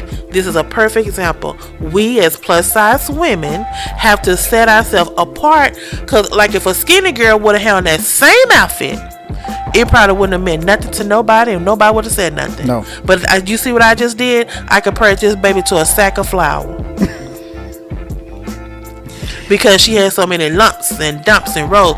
We all got them. But it's nothing wrong with covering them up. Instead of putting on that little bitty baby doll halter top you had on, why not put on a cute t-shirt and tie it to the side? Yeah. That was something I would do. Yeah. That's what I would do. Yeah. So with me, am I judging her? No. Yes, I am. Yes, I am. I'm going to put it out there. I am judging her. Because I feel like as plus size women, I spoke on this before on this show, we are held to a certain standard. Yeah. I'm going to segue off of this, just like at work. If you go in the bathroom, oh, Lord. and it smells like a tuna factory, they go think the plus size girl went there and tore it up. It ain't never been in the bathroom all day. That's the perception. You're right. That people think about plus size women. You're right. So why even give them that opportunity to label you as the funk up girl? Oh. Or to label you as the built like a sack of potatoes woman? Why? I'm not trying to tell nobody what to do, how to dress, whatever. But when we turned that corner down that aisle, that was the first thing we saw. And like I said, she could have turned around and been, in the words of what's his name, the most beautifulest thing in this world, Keith Murray. She could have been, but I saw her from the back first, and I was appalled. We saw that, man, and But I was really appalled by that lady walking in that store. Now, mind you, she had on a dress. Now I don't know, maybe something happened. Maybe, and she didn't realize she had a hole right there. Maybe it was, but she had on hair. She had on nails. She had on lashes, because I did notice that. But that dress, and you can see your hoo-ha hurls, which means just eliminate everything I just said that was on point. Which means she wasn't wearing no drawers. Obviously. And it's hot. I know a lot of women don't wear them in this time of year. But girl, and maybe again she could have been just like I said. Oh, I'm passing by this beauty spot. Let me run here and get so. And maybe she didn't realize she had a hole right there. Or maybe it just happened when she walked in the door and it got snagged on the door. I don't know. We don't know. We don't know the whole story. But the point is, I noticed it and I thought it was disgusting. Yeah. But yeah, that was right up your alley. Yeah. If you were with me, you probably trying to holler, "Hey, sunshine, I'm sorry. How you doing?" I'm sorry. I'm sorry. No, I'm sorry. I'm sorry. No.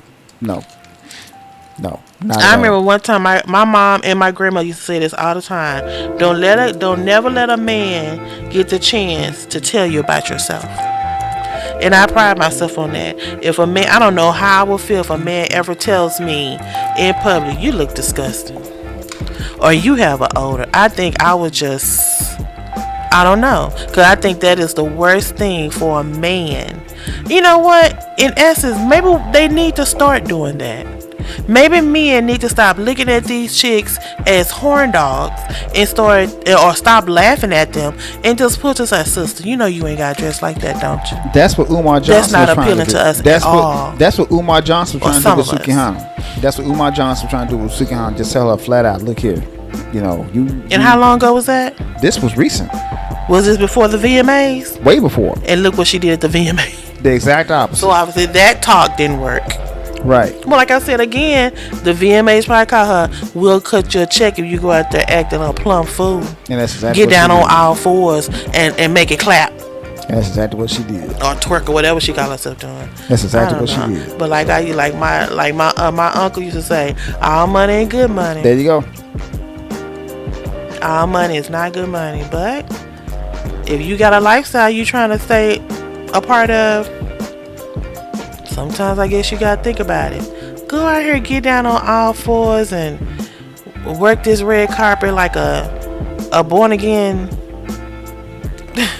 Whatever. Just call it what what the people used to crawl on all floors. Wildebeest. Or should I just walk in here with my head held high and be saying, "This is my first time here and I'm honored to be here." To each his own. But good topic though. This Good- was very good yeah. topic. This was it's been a long time coming. It's been because like I said, it's getting worse. I mean, like I said, It's and getting I've said worse. this on several occasions on this show.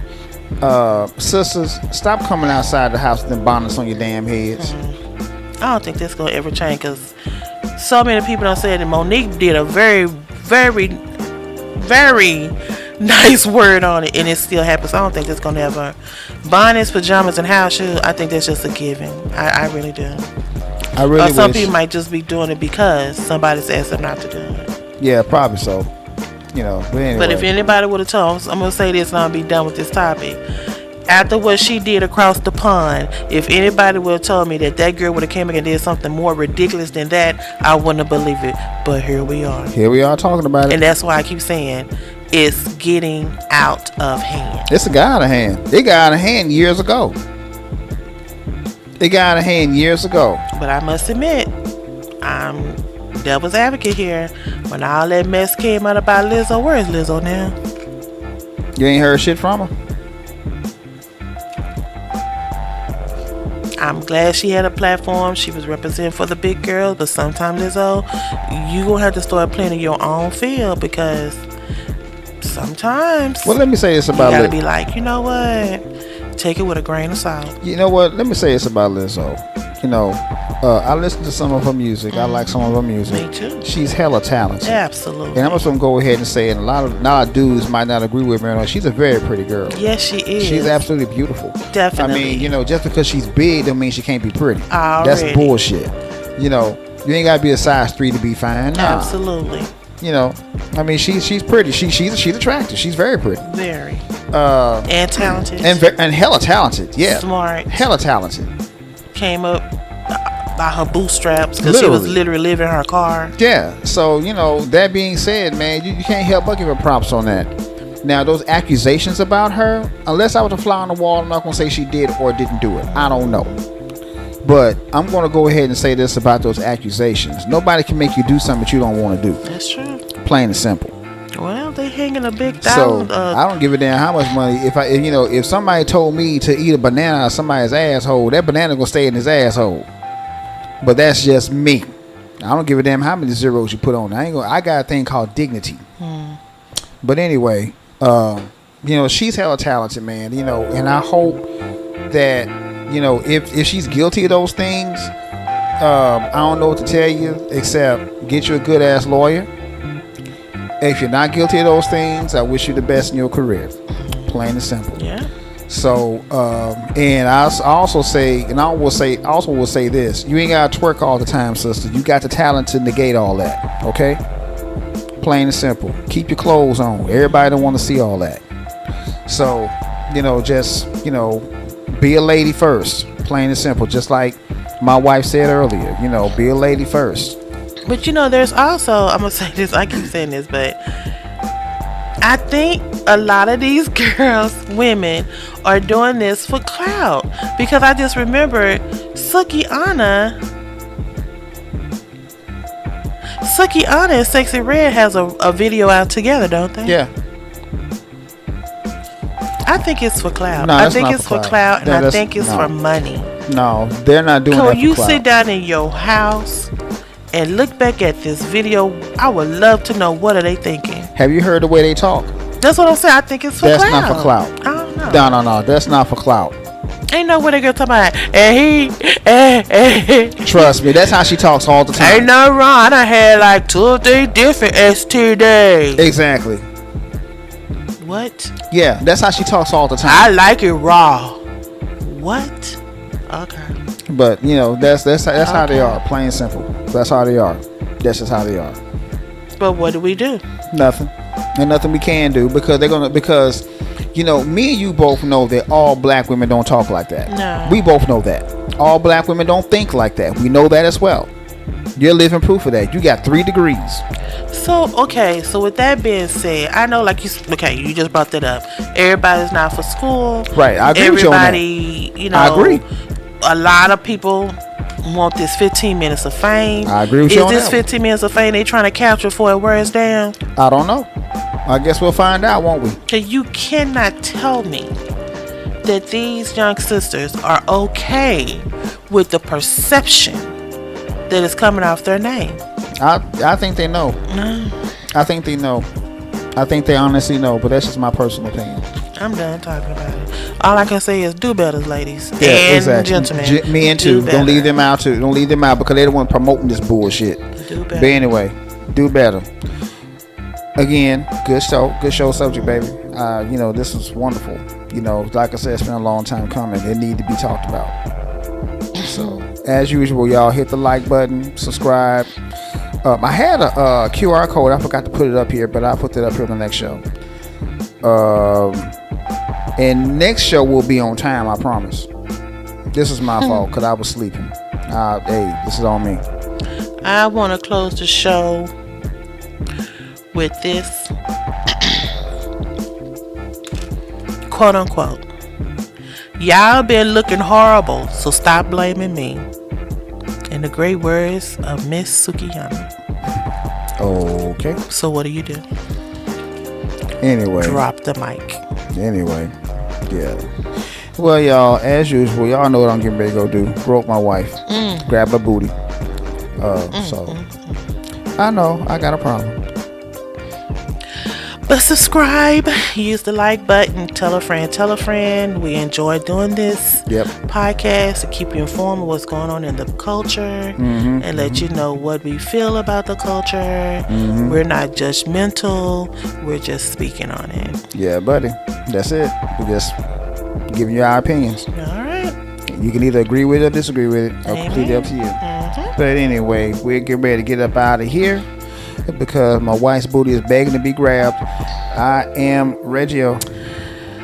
I'm the grabber. The grabbee. I'm the grabbee. Well, one thing.